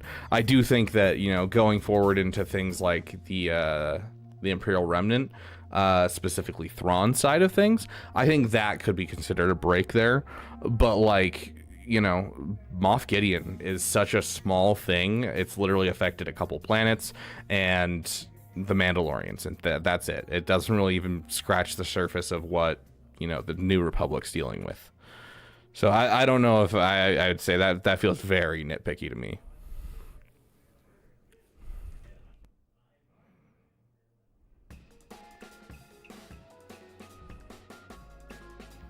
I do think they set up in the show really well for, like, who he was at the beginning versus who he was at the end and how we see him in Andor. I think they really set it up well. But yeah, I mean, when they said they're making an Andor show, it was not something that I was interested in. Like, I was sitting there, I was like, I don't care. Who cares? I don't. But then Andor came out and it was great. The New Republic is dealing with forming a new government and demilitarizing and gaining the trust of an entire galaxy after it was just destroyed for years under an oppressive government that came out of nowhere. And they are now a government promising that they aren't going to oppress the citizens. Like, they are literally trying their best to build an entire new, like, galaxy. They have to sit there and they have to, you know, re-enter everyone into the Republic and go to all the different species and be like, hey, are you willing to join the Republic? We promise we won't be racist. Like, they have so much on their plate. A lot of people are like, yeah, you know, it's just, boom, the New Republic happened and all of a sudden that's fine. But they're literally building an entire new government from the ground up right after an age of tyranny.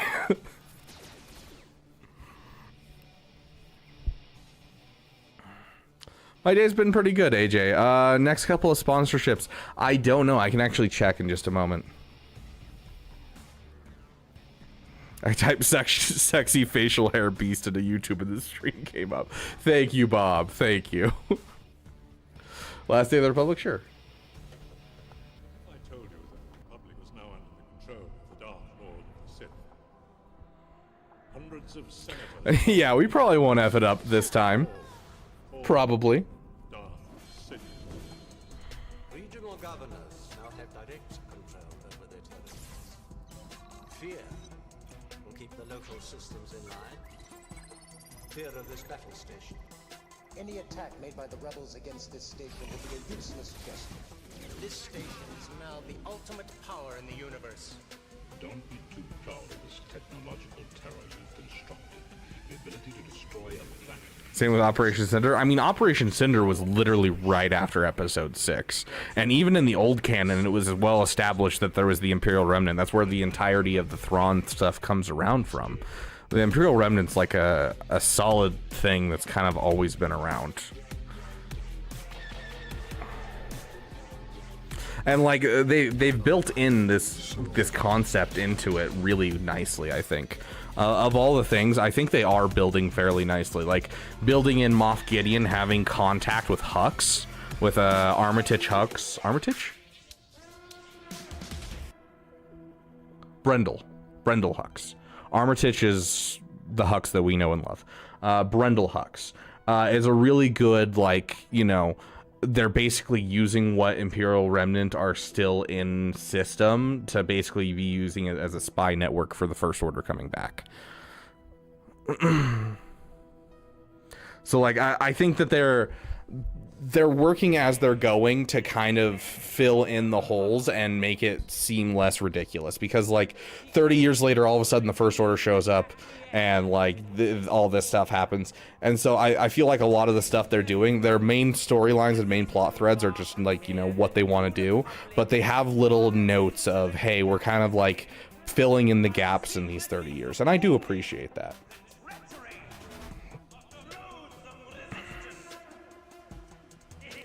Here's my question. The New Republic sees most of the Empire fleet and forces disappear and they demilitarize? Yes, they do. Go read Bloodlines. It's a new canon book, but the first Chancellor of the New Republic is Mon Mothma, a pacifist that didn't want to even go to war in the first place and tried everything she could to fix the Empire from the inside as a senator, even though it wasn't working like whatsoever. So yeah, like, yes. As a go read that book. It kind of helps explain that, but yeah, it makes sense. Like, they believe that the Empire threat is over, and they believe, you know, people can defend themselves, and it's the way that the Republic was handled before the Clone Wars. And the Clone Wars ramping up and people getting armies is, you can look at it as something that would be the cause and the reason that people thought that they could, you know, do what they did. And so demilitarization may not be an option that you and I would think of, but, you know, other people I'm sure would see it as a viable option and something that's good. I disagree with it personally, and so does Leia, but Mon Mothma sees it as our best option to, you know, pursue peace, because, you know, if we have a huge standing army, it just looks like we're another empire.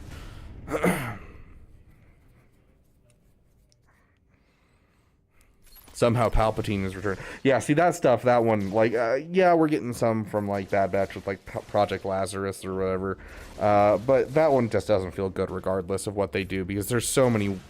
Okay, like, you're telling me right now, right here,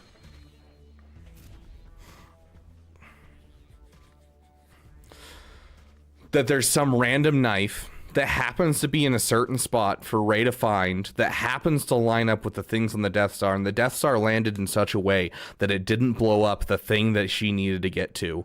Like, there's so much in that line of, like, of getting to where we are in episode 9 that just doesn't make sense, and even trying to read the book that tries to explain it, it's just a train wreck of being like, you guys are just grasping at straws here. Like, I'm definitely not defending episode 9 by any means. Episode 7 and 8, I'll defend to a certain degree, because like I could see where they're coming from. And like the connections aren't awful right now. And honestly, given enough time, I think we could see an episode 2, episode 3 thing, because like the difference between episode 1, 2, and 3, there's so many jumps, and it's so hard to conceptualize things. As a kid, I literally watched Star Wars episode 3 and I was like, these Anakin goes from, you know, being, oh my gosh, I love my wife and I will do anything for people, including risk my own life for my master, even if it means my own death and the death of the person that I was sent here to protect, to I'm gonna kill some kids really fast. and with like barely any like lead up to that besides he killed some Tusken Raiders once, which was 3 years previously. And so the Clone Wars has caused people to look much more kindly on the prequel movies in Star Wars Episode 3, and I think given enough time with what they're currently doing, I think we could see the same thing with Episode 7, 8, and 9, of a softening, not a fixing, but a softening of what people's judgments are of 7, 8, and 9 based on what they're doing with all of the other projects. So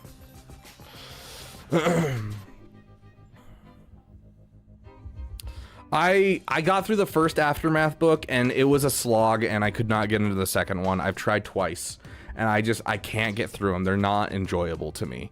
They feel like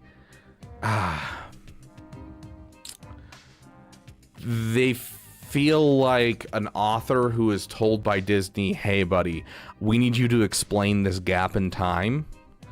And he's like, okay, but also I want to tell a story that's, you know, I want to tell this story. They're like, well, as long as you make sure you explain what's happening over here, we'll let you tell this story. And so it feels super fragmented. Like there's a story going along this route, and then there's this other story that has nothing to do with it. And this is the main stakes of the whole galaxy, but we're not addressing that, and we treat this as the main stakes, and we're gonna focus on this, even though comparatively this is the whole galaxy, and this is just a couple random people with some found family mechanics.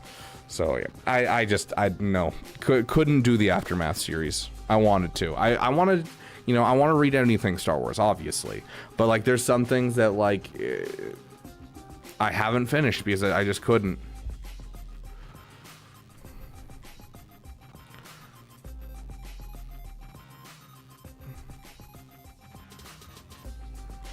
Well, yeah, Rain, but also the fact that he just showed up regardless is kind of the problem for me. Like, that was the whole point of Star Wars Episode 1 through 6, was the balancing of the Force, Anakin being the chosen one. Like, people make a big deal about the whole Night Sister thing and Acolyte, and I honestly think I don't see a problem with that, because it's not the Force taking direct action, it's the Night Sisters corrupting the Force. Plagueis already did that kind of stuff, and we see Plagueis as influencing it in anyways in that show, and so, like, it doesn't bother me one bit. But Palpatine returning just feels like a crap on the whole Chosen One thing. Like, way more than Acolyte ever could possibly get to.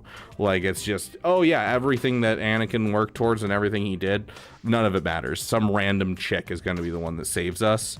But like, even if it had been like Rey was a Skywalker, Rey was connected to Anakin somehow, then you could argue Anakin still influenced it to cause that to happen, and you know, he would still be considered the chosen one. But it's just some random chick.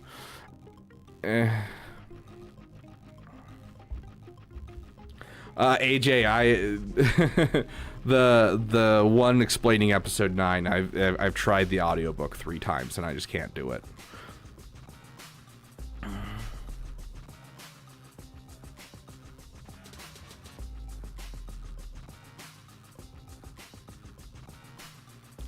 I think that I don't like what they did with Luke. I've said this once, I'll say it a million times. When it comes to a Star Wars character that's pre-established, they should never like seriously change the character. Giving Luke a shaking of his faith, I don't think would be a bad thing, as long as Luke acted the same and he was the same person. But he's completely different than who he would be, because we see in Heir to the Empire, we see him being anxious about taking over the Jedi and being able to train Leia's kids and like all this stuff like that. He's super anxious about it. He doesn't think he's ready. He doesn't know what he's doing, and we see that. And so like going into episode 8 and watching the trailers, I was like, oh, I could see that like, you know, that weakness in Luke of, you know, it failed, you know, the Jedi Temple failed, and so now he's in this depressive episode. But like, even after he's first introduced and everything, he acts nothing like Luke from the old canon, and he's just a douche the entire movie. And then instead of him being, you know, helped out of his funk by the people that care about him and the people that are important to him, instead it's just some random chick. So like,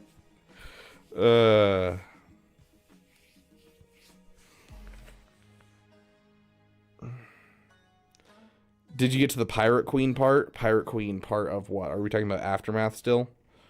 I got to like the first couple chapters of the second book. I don't remember it very well.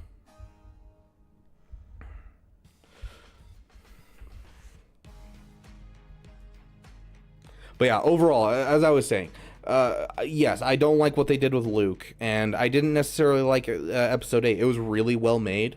I wasn't a fan, and I thought Canto Bight was a waste of my time, especially considering like it doesn't further the story one bit. And Rian Johnson is very focused on character development, and for some people that works really well. I love character development, but it has to further the story as well. Otherwise, it feels like the show is stagnant. If it's just character development with no forward momentum, it just doesn't fit right for me. But I do think that if Rian Johnson was to be given his own Star Wars series where he's not trying to break out of other people's parameters and he's be able to do his own thing, I think he'd do a fantastic job. He's a great director, and I think he'd do a good job. But putting him into a spot with another person and giving him parameters, he literally lives to go outside of the parameters of something. You tell him to go one direction, he's going to go the opposite direction every single time. And you see that through episode 8. He just continues to subvert expectations, doing the opposite of what would happen in a Star Wars movie normally. He understands Star Wars well enough that he can go against what Star Wars is. And so, like, it felt really jarring for a lot of people. And for me, he did it too often, and I started to lose trust in him, where I was just like, everything happening, I'm just like, this isn't going to work either. And sure enough, it didn't. And then it's like, oh, yeah, we got this hope, and it's not going to work. And it didn't work. Okay, cool. Like, that was just, you know, at a certain point, you lose trust in the person telling the story. So, sounds good, Trey. You have a great night. But yeah, I don't think episode 8 was necessarily a bad film. I think it was misplaced. I think if Rian Johnson had done the entire trilogy, we'd have gotten some great stuff. I think Rey from Nowhere was a great pull. I think, you know, having her not be connected to anyone, so it felt like, you know, you're blazing your own path, and kind of that Spider-Man, anyone can be under the mask, anyone can, you know, be powerful in the Star Wars universe. You don't need to be some sort of specific bloodline. I think there was some really great stuff in there. I just think that, you know, having Rian Johnson under parameters is a terrible idea, and so it struggled. And then giving it back to another director who's adamant that he won't let what Rian Johnson did stand, it was also a very terrible idea, because then they couldn't conceptualize sticking with any of the decisions Rian Johnson made, and instead had to try to retcon every single thing that happened in episode 8 and episode 9 and tell a different story, which doesn't work.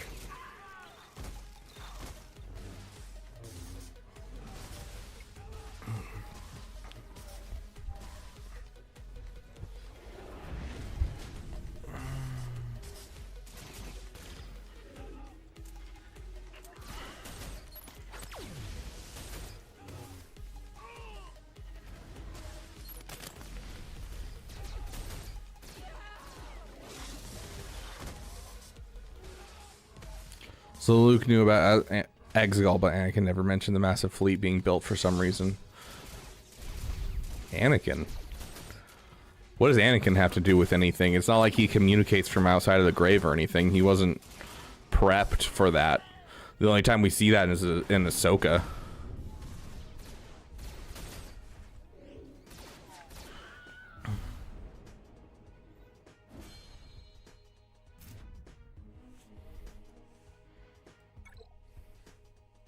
And even then, according to Kenobi, apparently there's some degree of preparation you need to have before you can communicate with ghosts yourself.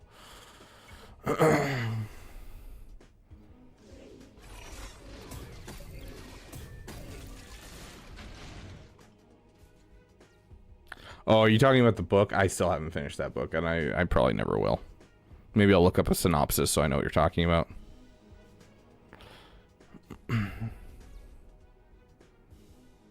Yeah, they're still selling merch on Star Wars: The Old Republic for Acolyte.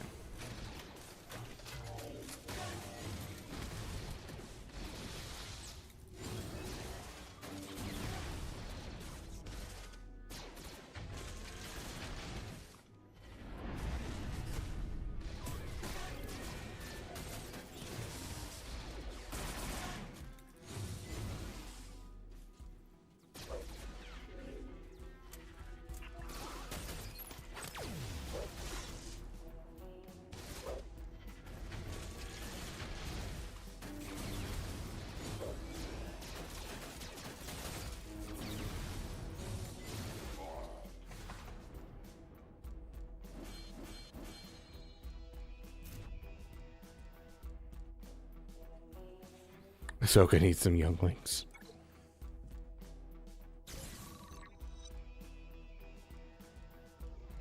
Yeah, Alex, gotta love Conquest, my friend. Gotta love Conquest. Ezra Exile, full squad. What if I were to just... Oh, I don't have my weak spot, otherwise this would work. If I had a weak spot, this would work, but I don't know if it'll work normally. This is usually what I do. Yeah, but like, even in old canon, Heinricher, the only one who ever spoke to Luke was Ben and Yoda. Those were the only two that ever spoke to Luke.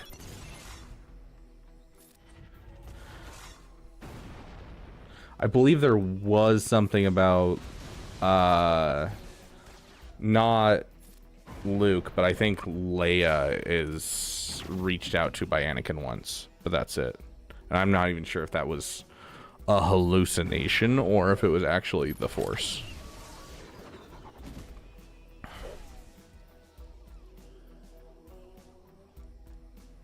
Oof, that's rough, Wonga.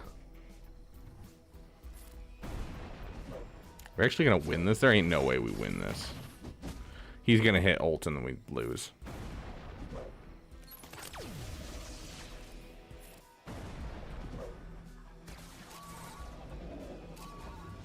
Yep, there we go. Okay. We got defeat an enemy with Ezra Exile. Now let's just win. Full squad of mercenary units. I don't have a good set of mercenaries. It's the problem.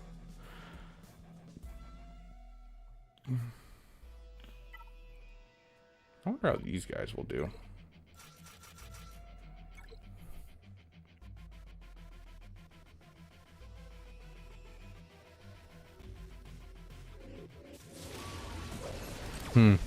Also, eventually Obi-Wan does move on as well. I believe that's the beginning of the Hand of Thrawn duology in the old canon is when Obi-Wan moves on to become part of the Cosmic Force. Of course, back then there was no such thing as like the Cosmic Force. There was not really an explanation for the difference between different parts of the Force and why Force Ghosts really existed. It was very mystical and not really understood.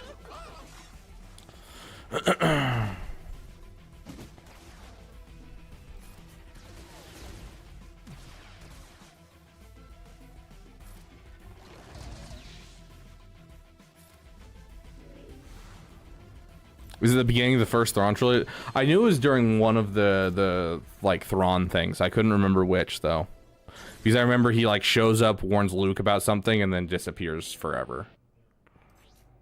Gosh, we are just getting awful rolls for our data cards. This is gonna be a really rough set for us if it keeps going like this. Like, we really desperately need a weak spot.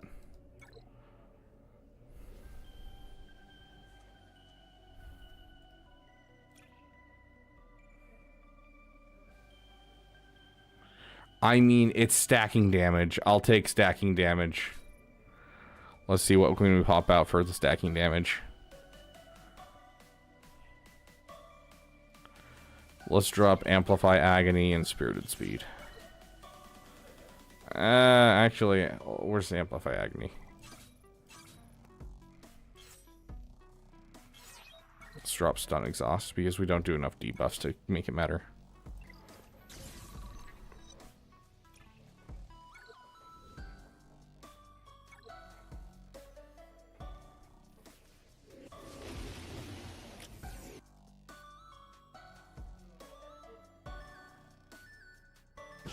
There we go. Dang, Rain.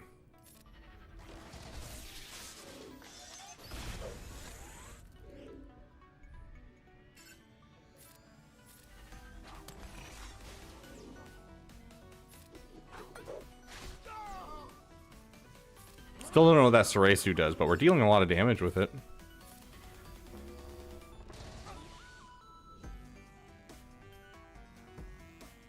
Yeah, I mean, they can do whatever they want. The Star Wars problem is, you know, what fans will, you know, accept.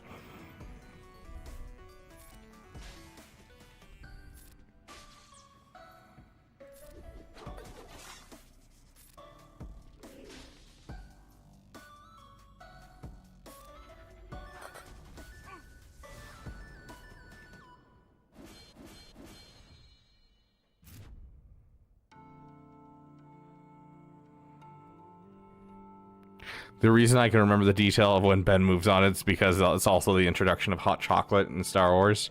Yep. 'Tis true. Oh my gosh, it's a Tusken node, guys. Tusken nodes are my favorite nodes in all of Conquest. Death Trooper Peridia surviving. Okay. Where's Inf Remnant?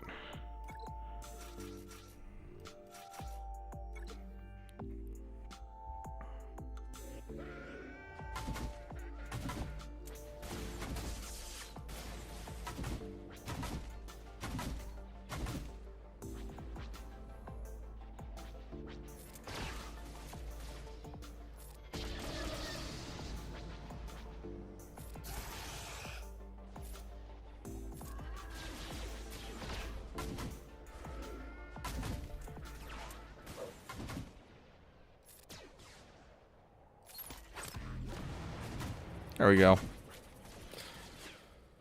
My favorite nodes are Phoenix with Asabine. All those ones are also solid for sure.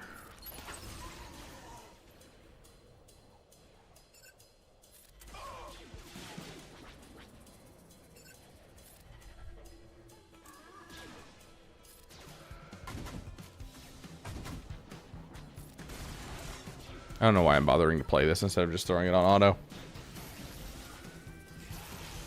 He's going to be Phasma 2.0. Yeah, I feel like he needs a good spot in the meta. I feel like that's kind of missing. I don't know enough about him on offense because I've just been throwing him on defense because I just need more defense teams. But, like, if I can figure out what he beats on offense, because I feel like he has a solid spot already. I could be wrong, though.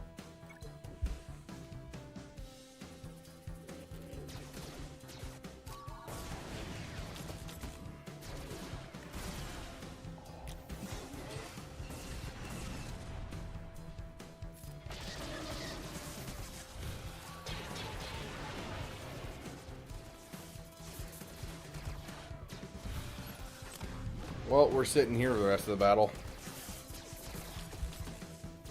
Yeah, I feel like once we get like a couple more Imperial Remnant characters, this team's gonna do really well.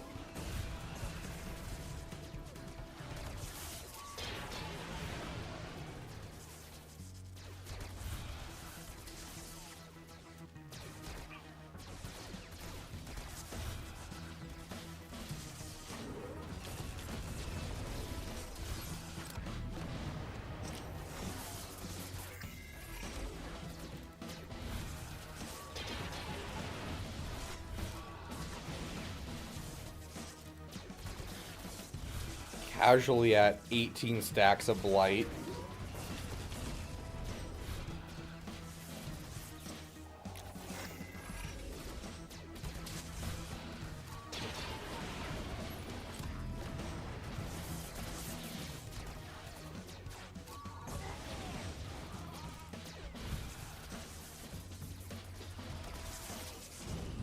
$30 stacks of Blight.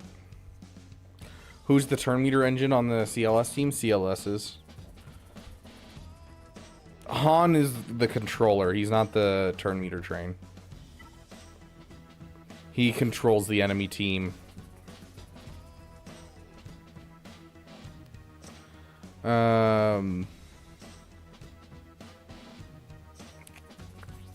CLS's whenever an enemy resists a detrimental effect, rebel allies gain 5% turn meter.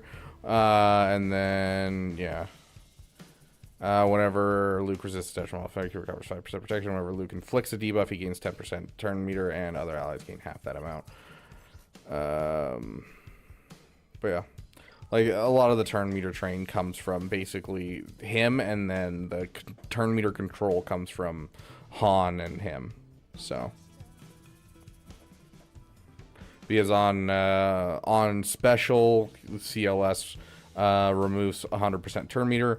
On basic, he stuns and removes turn meter.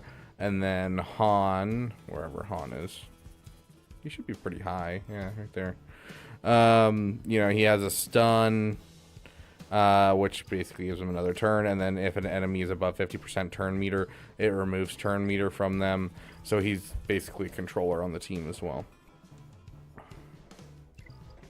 And the Wookiees are just kind of damage, essentially. Damage and protection recovery.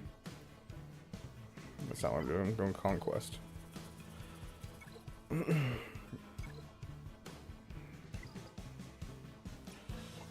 That's right, I gotta find something against these guys.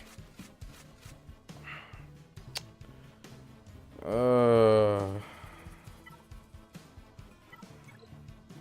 said Tuscans work here?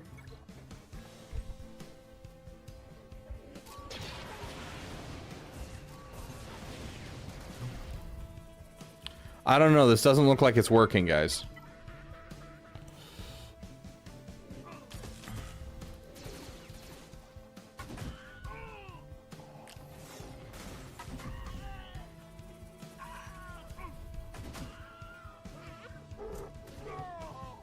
Yeah, I don't know if that was way too close for comfort, guys.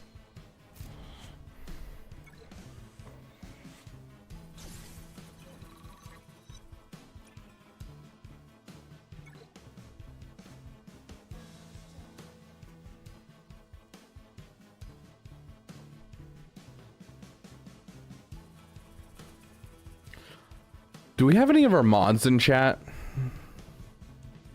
Is Yotter here?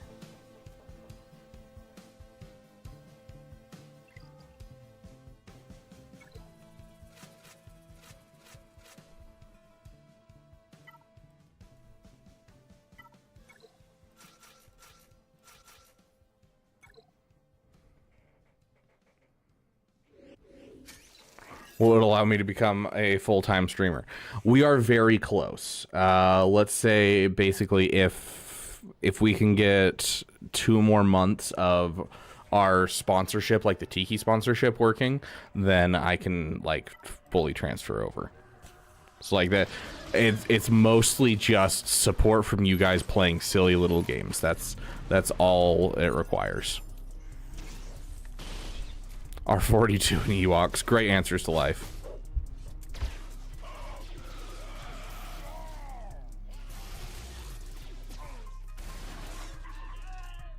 Eight-minute video on Discord and Squid General. So Sam Witwer I have a kind of love-hate relationship with.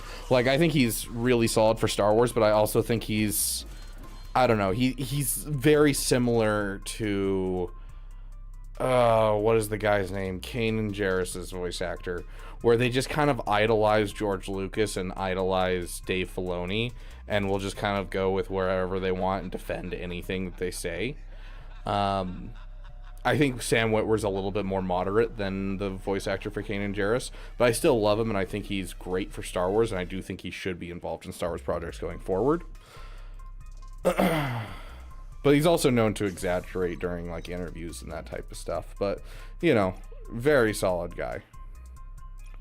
He actually streams. He streams on Twitch. He has a Twitch channel. I've been meaning to try and catch one of his streams just because I'm kind of curious. It'd be kind of fun to see if I can get him on our podcast for fun and talk to Sam Witwer.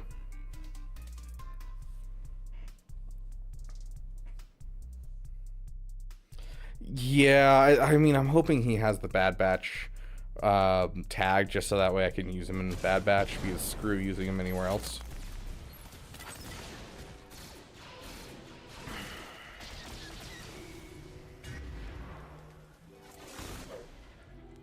I have a level 3 scout trooper, Alex RG, because someone donated for me to bring it to level 3.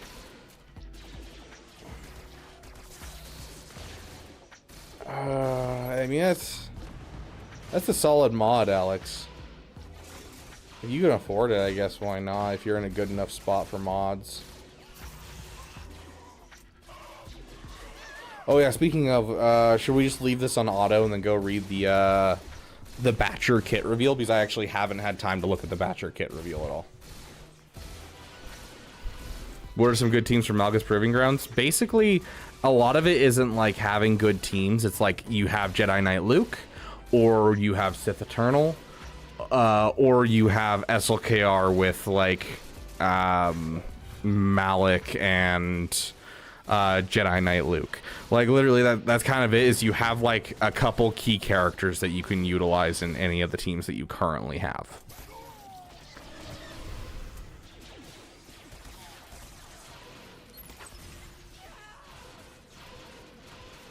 I love that, Kaiser. Dude, can we talk about how absolutely freaking creepy is it the Seventh Sister? Yeah, I believe it's the Seventh Sister. Can we talk about how absolutely creepy the Seventh Sister's flirting with Ezra is? Like, it's literally a kid, and like she's like, oh, the entire time. You're like, nope, I don't like that. I don't know why you made that a thing. Goof night to you as well, Con Warlock.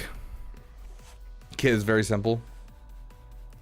Let's reach Batcher's kit. Oh, we will, Alex. Okay, let me throw on an auto battle. Gosh dang it. Tuscan. Okay. Let me open my Discord. I actually haven't touched Discord this whole stream. Like, we didn't even put out a message saying we were live, because I was running behind already. Oh yeah, I'm recording a video with another streamer tomorrow, that's right.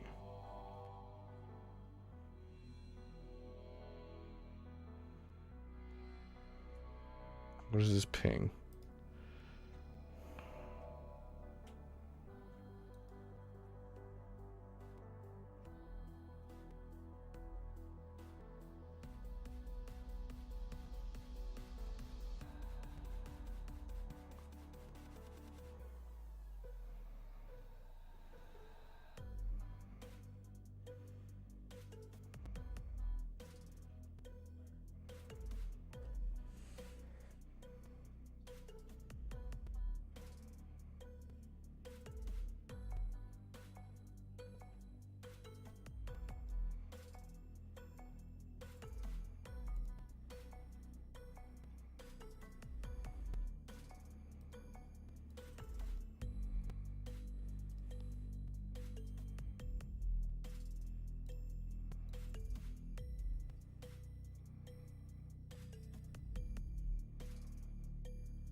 There we go.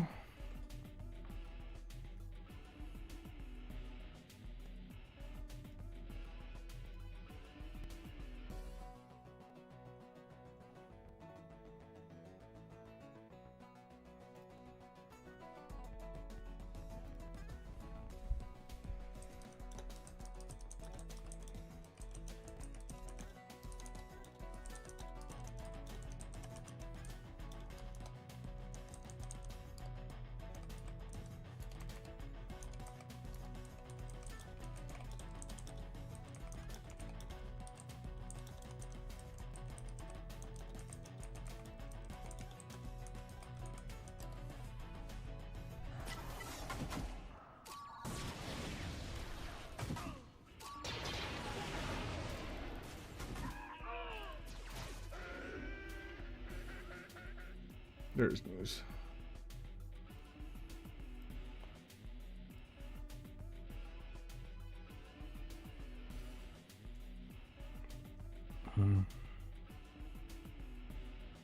Bad Batch. It's so weird that they're doing the same name. Why are they giving it all the same tag?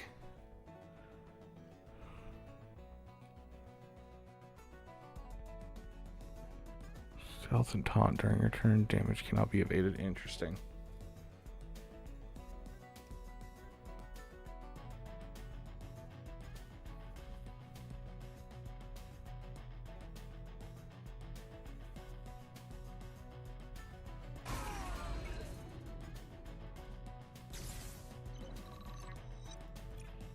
At least Ezra Sabine is like somewhat age similar.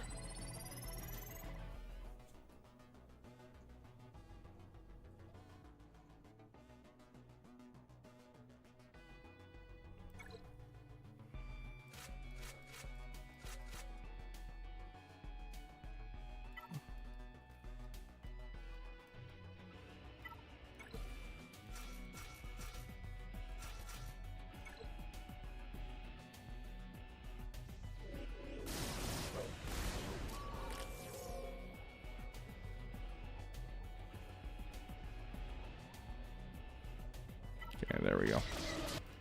Okay. Gosh, that's so bright.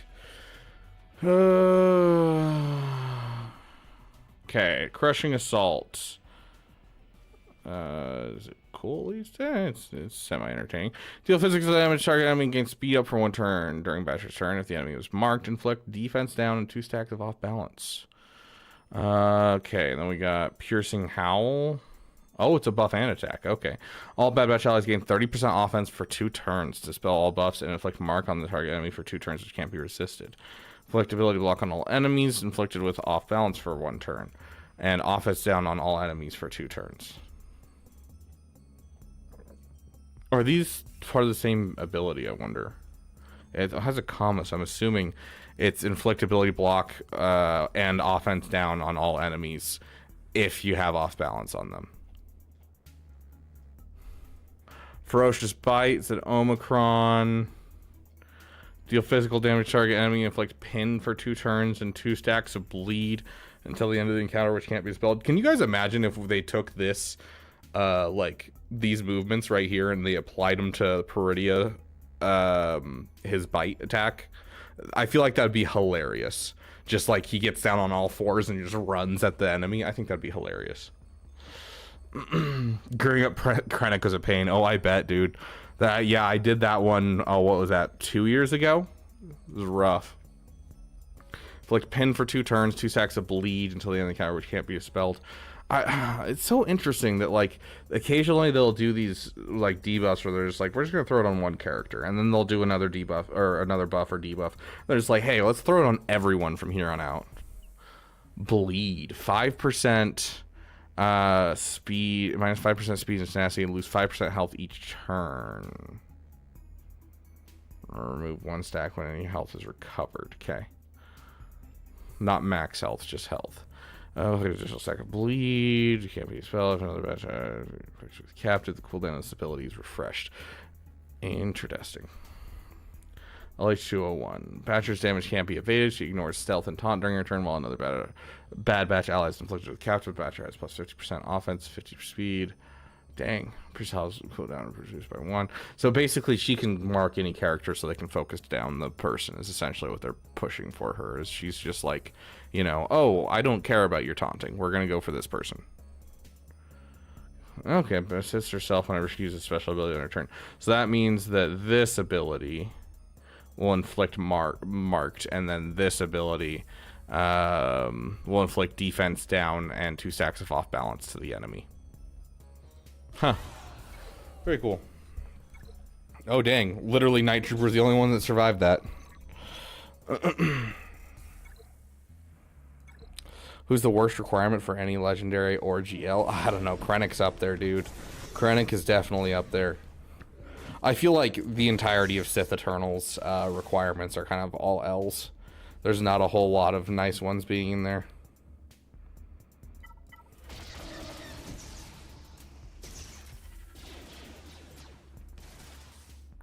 Guy who died from his own weapons.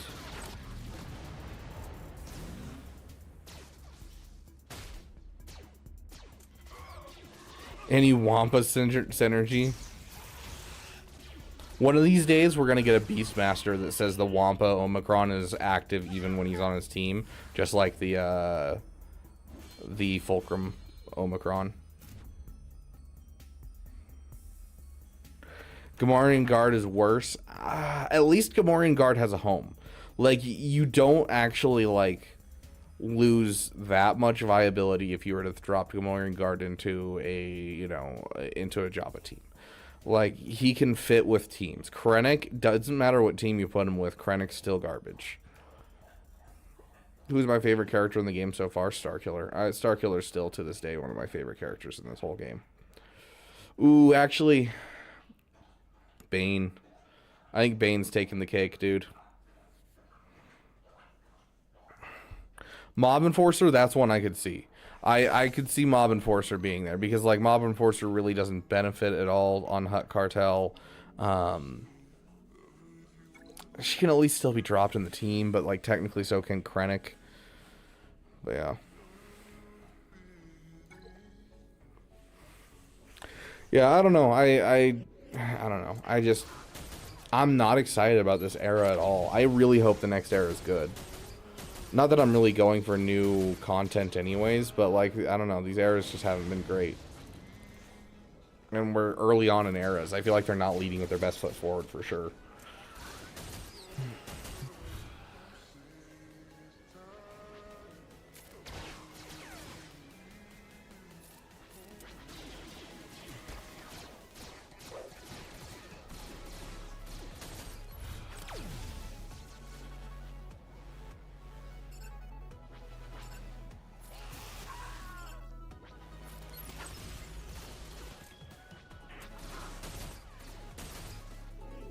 Gosh dang it, that tenacity up is in the exact wrong spot.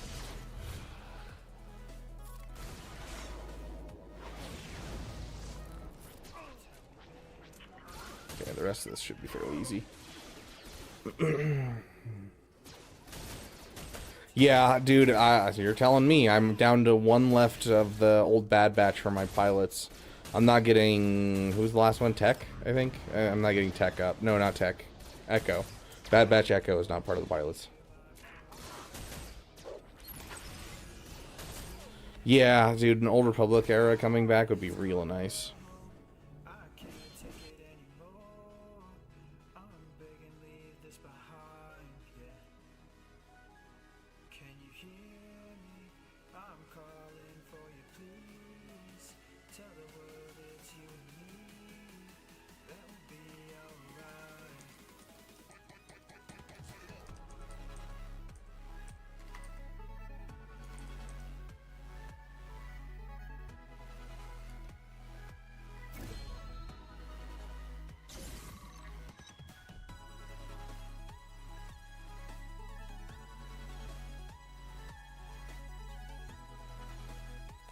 I mean, luckily it's much easier to whale for characters now, just because you get so much from the episode pass and the new marquee structure.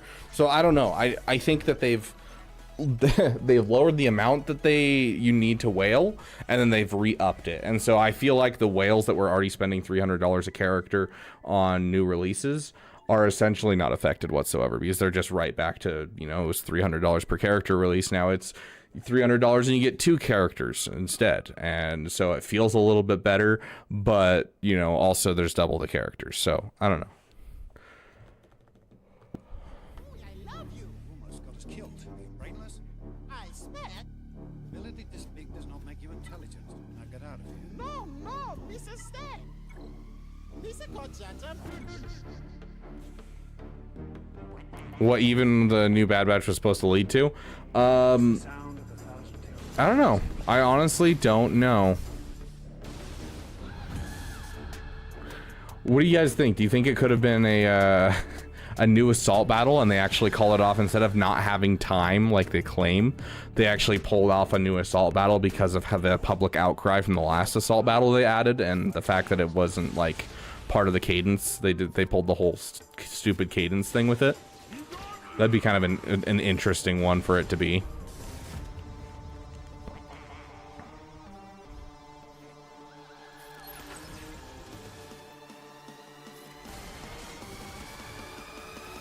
Darth Bane's only immune to percent damage effects when he has only 2 allies, right?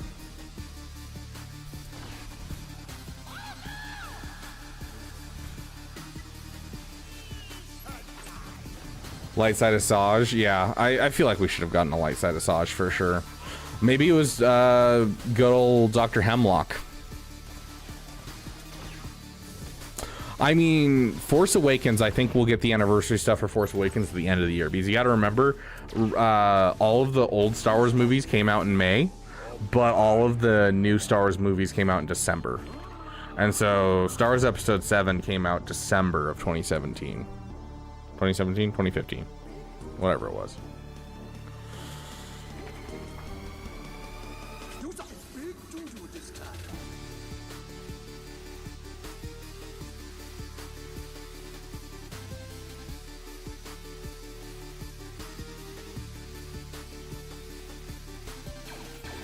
You're killing me, dude. Nothing? I guess we're gonna go for an entrenched, maybe? We could do a ruthless swiftness. That's not bad. We'll go for the ruthless swiftness, I guess.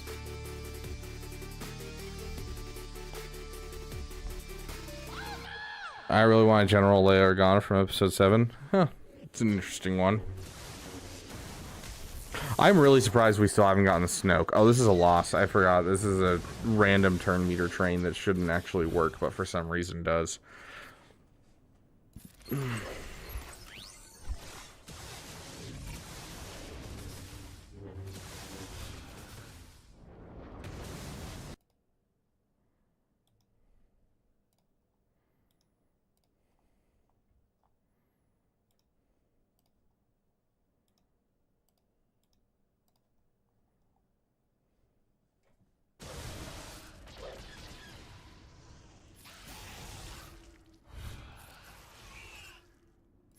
All the way across. We got the perfect lineup. Oh no, the dots killed him off. We should have killed off Vader first. That was my bad. I was saving Vader for the last because it was fantastic.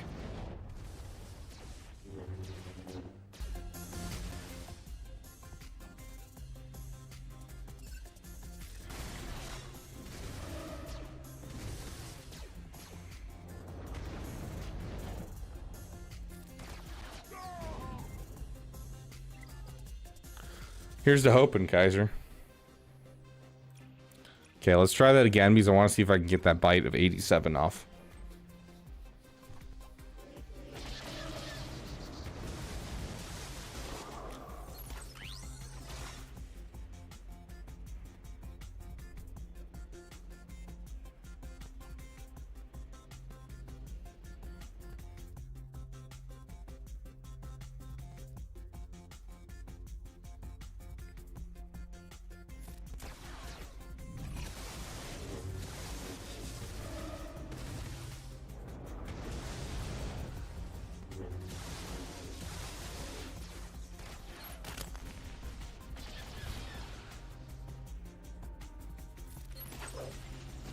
Almost have the bite of 87 set up.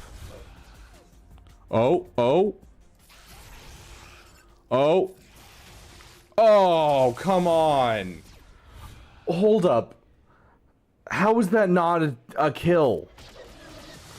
Someone please explain, how is that not kill?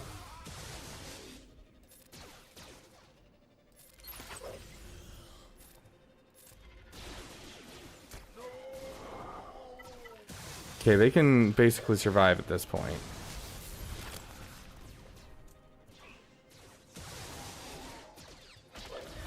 As long as Palpatine doesn't randomly crit them all, gosh.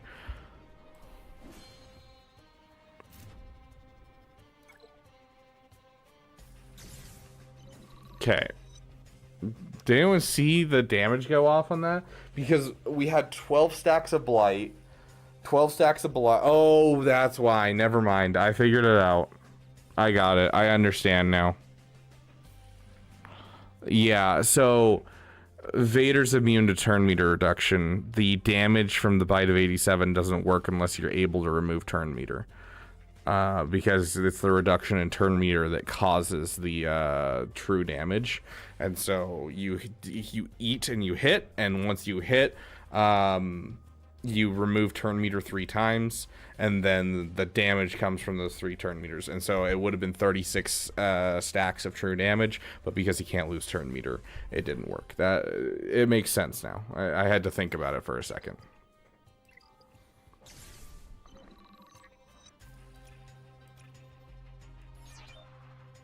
Well, we are out of time. That's all of our conquest today.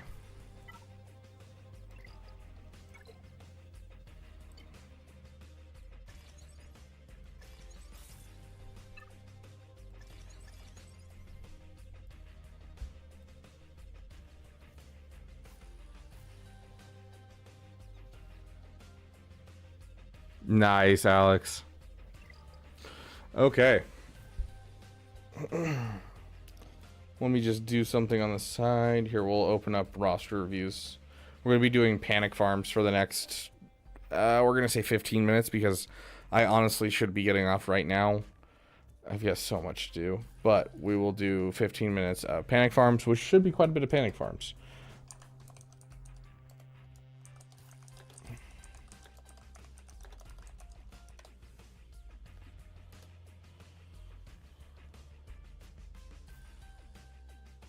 Let's see, and then while people sign up there, I will run over and do this real quick.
Oh, my phone's on the floor.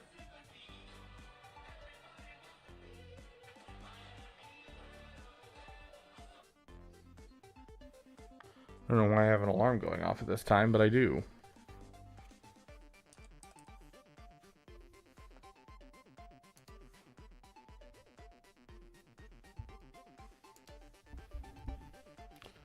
Okay.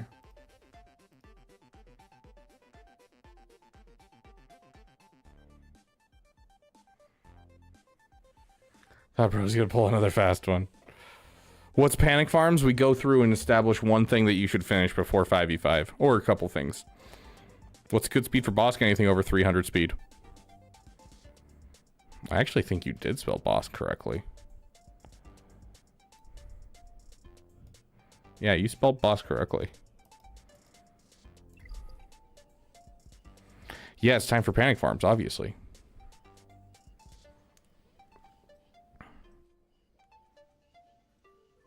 Are you being the most gracious poopers?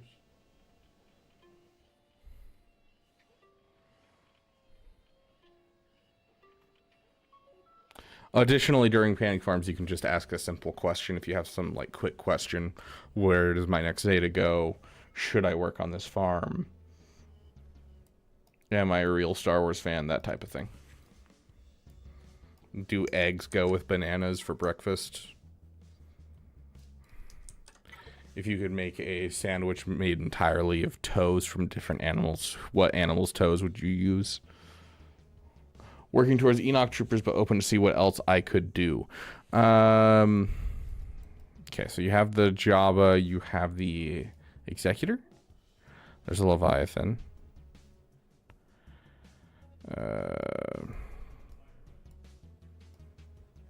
Okay, there's the Executor. Bro. No Zetas on the Imperial Troopers. You have the team done.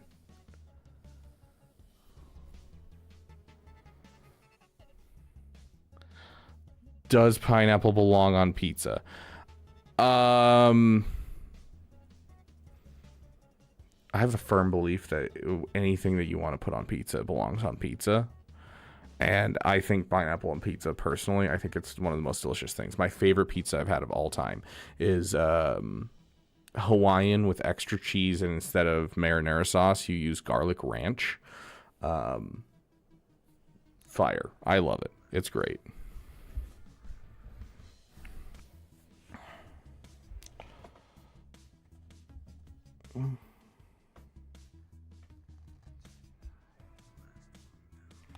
Okay, let's see what else I could do. Yeah, that hurts. Yeah, what you put on your own pizza is your business, as long as you're not forcing it down my throat.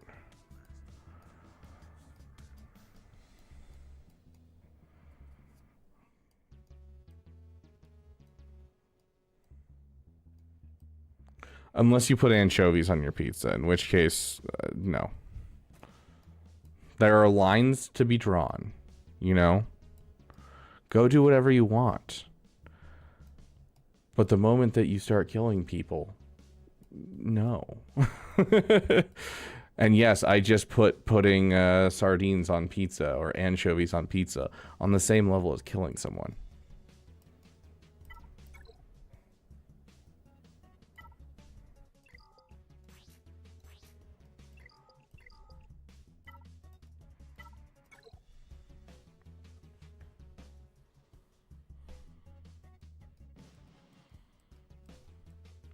Yeah, no, besides finishing some teams that you have in your roster already and doing that to your roster, you know, finishing your Imperial Troopers, and dropping some Zetas into some of these characters that you haven't dropped Zetas into yet, I think you're doing really solid, honestly. I wouldn't say you have much panic farms in your characters list. Let's check on your fleets real quick. Your Empire fleet is doo-doo garbage. Your First Order is done. Galactic Republic is done enough. Resistance looks like it's being worked on. Please finish that Star Fortress. Yeah, so like you're not sleeping on any farms. I think, yeah, you're finishing your Imperial Remnant, dropping some Zetas on some teams and getting them going. That's really what you're focusing on here. At this point, you can kind of go wherever. Your next big project's going to be JMK, though. But yeah, I would put Imperial Trooper Zetas on before 5e5, especially if you can get a Datacron. That Datacron's super nice right now. Like it basically, that Datacron, you should read it and go, oh, this reads clean up any SLKR, or you know, Star Killers are a one tap every single time. Like there's 100 ways to read those Datacrons, and they're all good.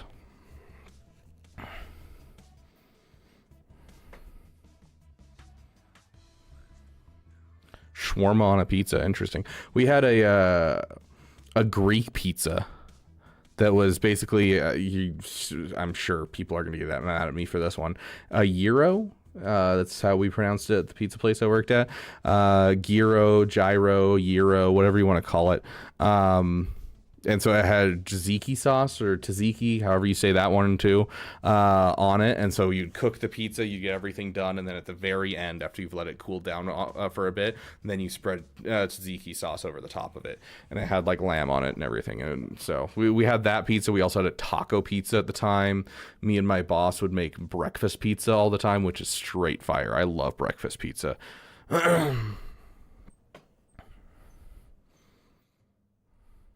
Has Iden and TIE Defender fallen out of priority for ship farms? At this point, kinda, yeah. I still think people should do it. I still do, because having a tactical two-shot of Executor is super, super nice, where you can just throw the Finalizer against it and then the Chimera against it, as well as the Chimera can beat the Profundity right now. But, like, I don't know. I don't feel the most comfortable with just suggesting to people to go for it. Like this account, I would say go for it. Because, you know, it's always helpful to have another fleet in an account like this. And he already has most of his other fleets done. So I'd finish his Resistance and, you know, get his Iden up. But in most accounts, it's just, I'd rather see them pushing for other fleets and just getting more fleets done. It hurts.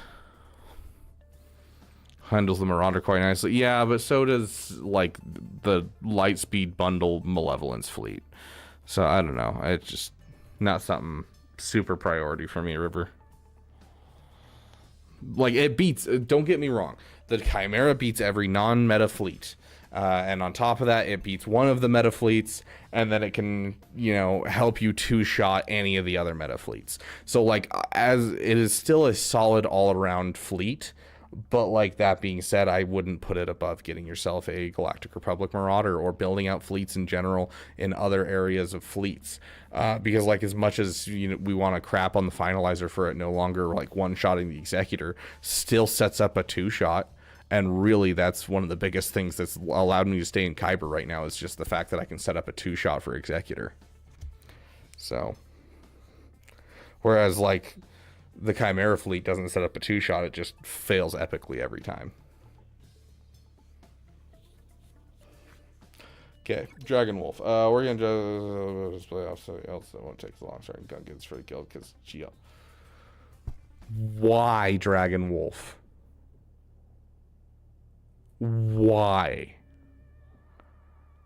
Why Gungans? Please explain.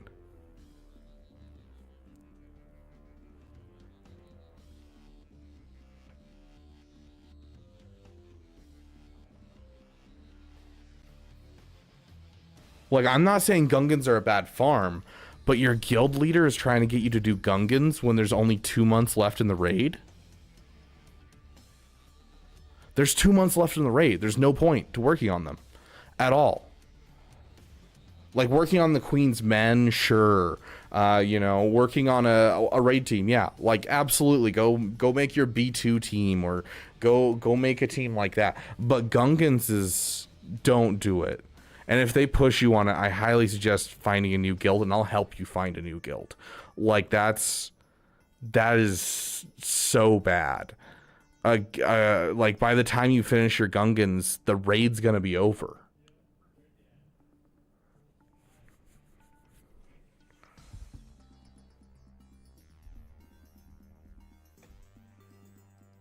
So yeah, please don't. Just don't.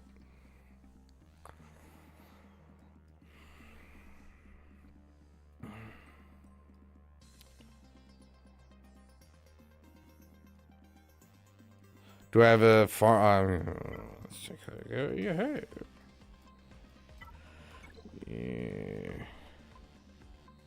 Right there. That's all you need to do, my friend. Like, yes, it's a Zeta that you're going to invest in that's going to suck because you're never going to use the Zeta again.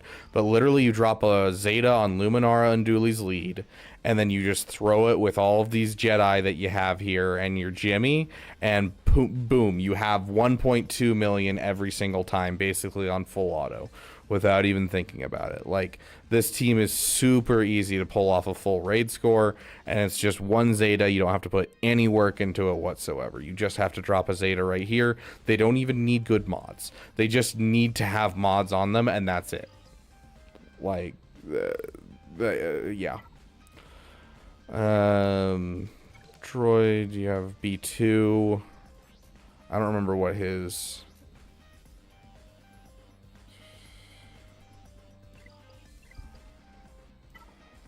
see, B2. So, Separatist, B2. What's the Zeta do? And not super important. So, yeah, honestly, you know, make sure you're using your B2 as well. Fair River. I'm making a video about that tomorrow, Kaiser. So, stay tuned, my friend. Hey, Lumar. Oh, yeah, there is a battle for Naboo. Thank you for reminding me about that. Yeah, so, like, you have the Jedi team, so just grab the Zeta for Luminara, and you have the Jedi team. And then if you want an extra team, build into this B2 team. I get, you know, 700 and 900,000, just depending on how much I care, each time. So it's just B2, Darth Sidious, Maul, Magna Guard, B1. B1 is actually a worse option. You probably have a Relic Droideka, unlike me, so you can throw Droideka as your 5th, and it'll do better. But yeah, like, use those two teams. Quadmay's right there. Do her. One of these days, River. One of these days, I will. But it's gonna be part of my cleanup. Actually, it's on the list to do, but it's not something that I'm gonna do like right now. Yeah, I mean, fair. The Inquisitor waiting game is definitely something a lot of people are in at the moment. But yeah, put it off for as long as you can, because it's not necessarily going to help your account. Yeah, guys, I'm working on it. I literally did not get this Queen Amidala until, like, I don't know. It was like 2 months ago. Like, I didn't have this character for the longest time, and I didn't see a point in farming up these guys until I got her into my roster, because I don't need that many Relic 9s. Like, I mean, I'm already sitting on Relic 9s that I could be using right now, and I just, you know, I already have 72 droid brains. So, like, what's the point? I don't really need that stuff right now, and so as soon as I get Quadmay up, I'm getting the Queen's Men up. As soon as I get the Queen's Men up, I'm getting Quadmay up. It's on my list. It's probably going to be right after Profundity. So basically, I'm going to do Wrecker, Dr. Dre, Mace Windu, and then the Profundity. Then I'll probably Marin, then Profundity. And then we'll circle back around and do Quadmay. So it's on the list. Give me a little bit of time.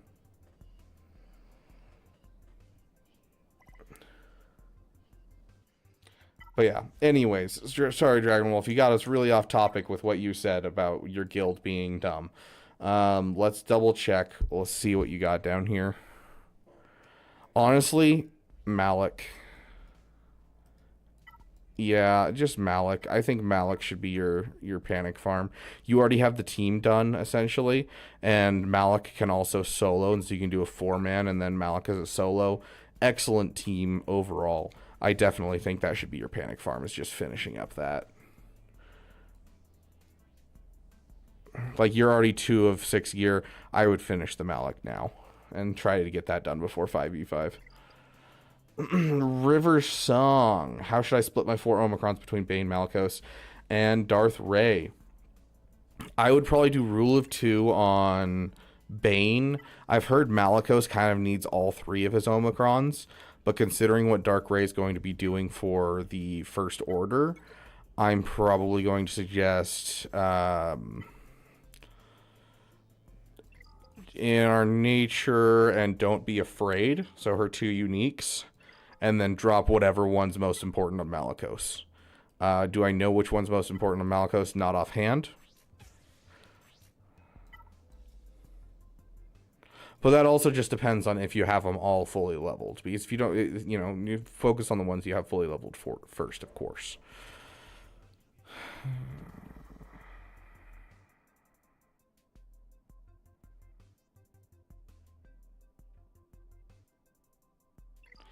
Probably strength is power.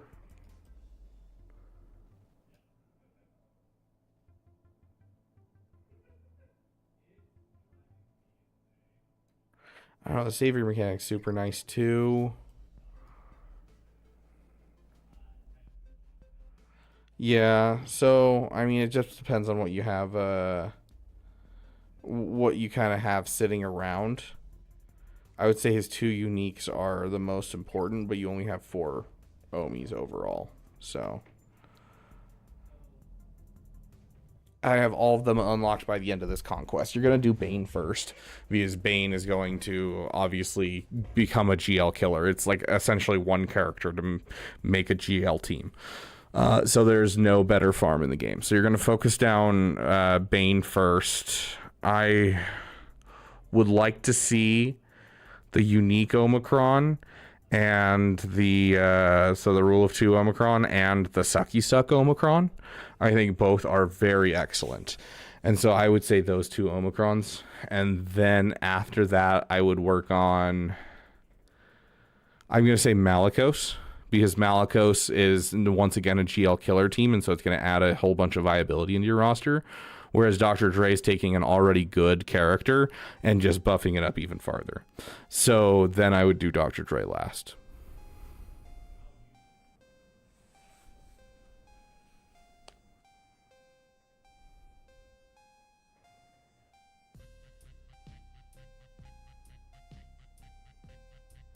Bane first, Dr. Dre second, Malicos third, but that's just me. So let's double check what his roster is, because if he's telling the truth and he has a full seer team like ready to go, and he just needs to drop this is not the right one. River's not, he didn't drop his ally code, so I can't actually check. So River, if you have a full seer team already done and you just need to drop in Malicos, then drop in Malicos. So do the Bane, do the Malicos, then do the Dr. Dre.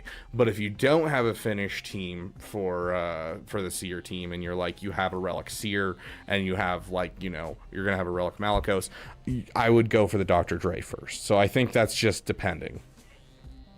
I think that's fully depending on just what kind of you have built currently.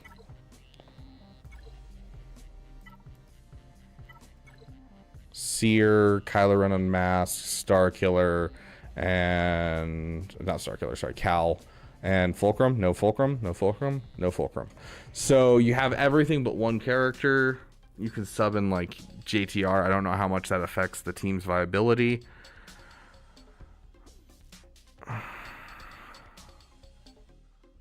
I'd have to do some research. I'd go do some research on what you can beat without. Yes, Arctic Gaming, we're about to stop. On a Separatist GL, I want Darth Tyrannus in his pajamas. But as for a Separatist GL overall, I definitely think we are missing Separatists, we're missing Clones, and we're missing Imperial Remnant, I think are the three factions that I could definitely see one coming for at some point soon.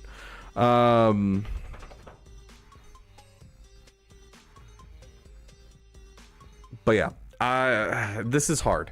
I would check the data on Swogo.gg and make sure you can still kill GLs with this team without Ahsoka Tano Fulcrum.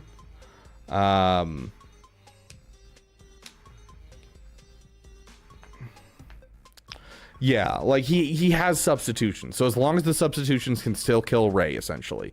Go check and make sure you can still kill Rey with substitutions, then I do Malicos. If the Rey doesn't work, you know, with substitutions and like the Fulcrum is immensely necessary, then I'd do the Dr. Dre first, then Malicos. Regardless, all three characters are amazing and you'll get there eventually, so wouldn't worry too much about it. Clone GL, who would that be? Who knows? I got nothing for you offhand. I don't know. Nala Say. I don't think that's a GL level character, but you know, the faction is the reason that I'm mentioning it, not because I have someone in mind for the clones.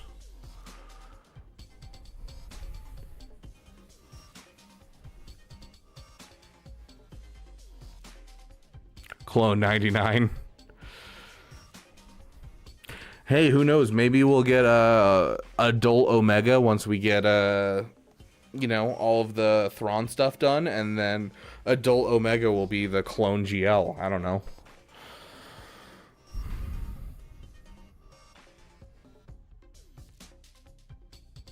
Oh, good luck, River.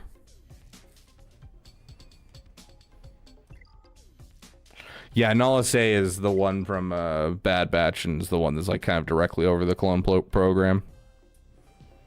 I mentioned that in the video with Troopers on Break. Nala Say would be a great addition to this game. 100% Dragon Wolf. Okay, we got two more. I'm gonna speed run them. It sounds like this is just a quick question for Yod, so I missed a number. And so we'll answer your question real quick. Leia next. I don't know what to do after.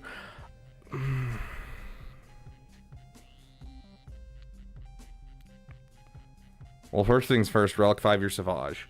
After that, I want you to start working towards Jabba. It'll get you a Wampa, which, you know, Wampa's obviously a great solo. On top of that, you'll build Jedi Knight Luke. Jedi Knight Luke's going to give you a Jedi team that you can build into doing the challenge tier 3 of the assault battle over there. Jabba's going to give you mods. And so I definitely think Jabba should be the next project.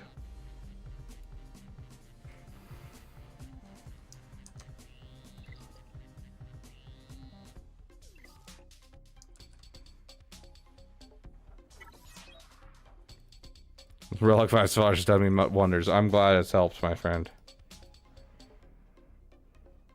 Sounds good, Alex. You have a great night.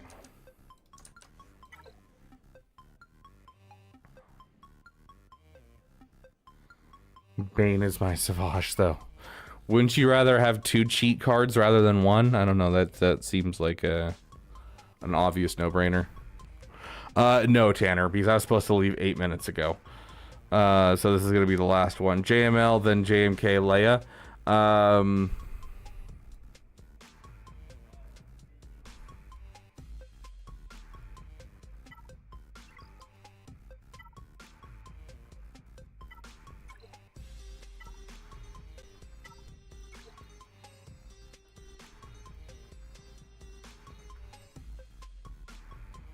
Relic your Jedi Knight Revan first, and then JML. JMK is not a bad option. I'd rather you stay in the Rebel Trinity, do Profundity and Leia first before you go for JMK, because Leia gives you more Zetas into your account each month, as well as more materials just in general from her little Ewok assault battle thing that she has.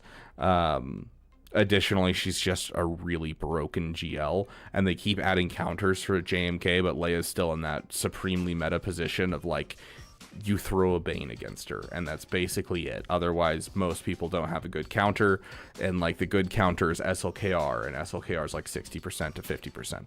So, like, I think that getting a Leia into a roster like this quickly is going to be none too shabby. And then, you know, JMK is just, he's starting to fall off a bit. He doesn't really connect to anything. I would do him after that. 100% JMK after you finish your Rebel Trinity, but I stick to the Rebel Trinity. Okay. My throat is starting to hurt. Thank you guys so much for being here. It has been a damn good time being here with you. Do we know who's winning the GAC tournament? Not quite yet. We're still totaling numbers and everything. If I understand correctly from when I last checked. Maybe, who knows? Week 3. Oh, looks like we do have the totals. We can announce that right now, I think. Yeah. Here we go. Okay, sorry, hold on. I gotta double check because it's not in order. Okay, so currently we're still missing data for 2 characters, or for 2 players. But I don't think that'll affect the number 1 position, so we can announce it.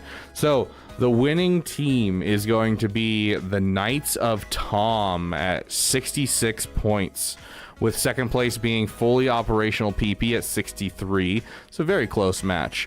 Let's see. After that, we have both Nobody's Regime and Kino Loy at 58, tied. And then we have Justice for Trey at 50, and then Shadow Syndicate and Robin's Lapdogs. We're still missing 1 on each, but they are tied at 49 before we get those 2 people in there, and so they'll probably be in the low 50s.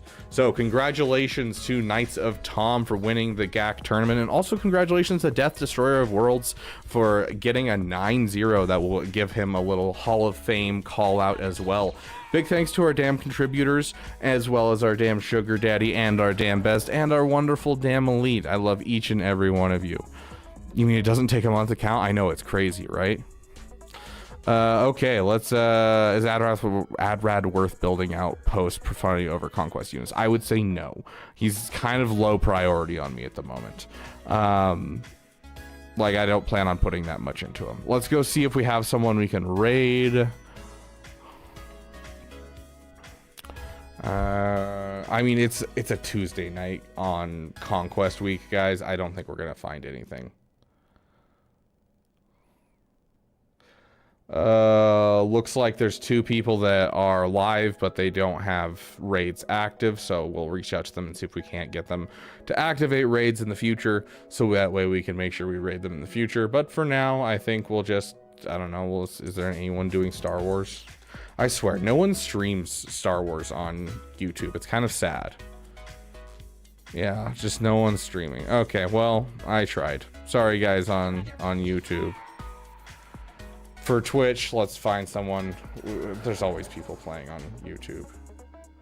Yep, there you go. Oh, perfect. Perfect. So for those of you on Twitch, I need you guys to raid this guy, and I need you to tell him to turn redirect on YouTube, so that way people can start raiding him on YouTube. So make sure he goes to his settings and says redirect from all channels. That is your goal for tonight. I need you guys to help a brother out and make sure that he can get raids from people like me, like Nooch, and all the other people. So he's live on Twitch, so I can send the Twitch guys over, but we can't send the YouTube guys over because he doesn't have that setting on. So it's your job to help him get to that point. Thank you guys so much for watching, and I'll see you guys in the next video. Okay, for those of you on YouTube, it's great to see all of you. Love you all.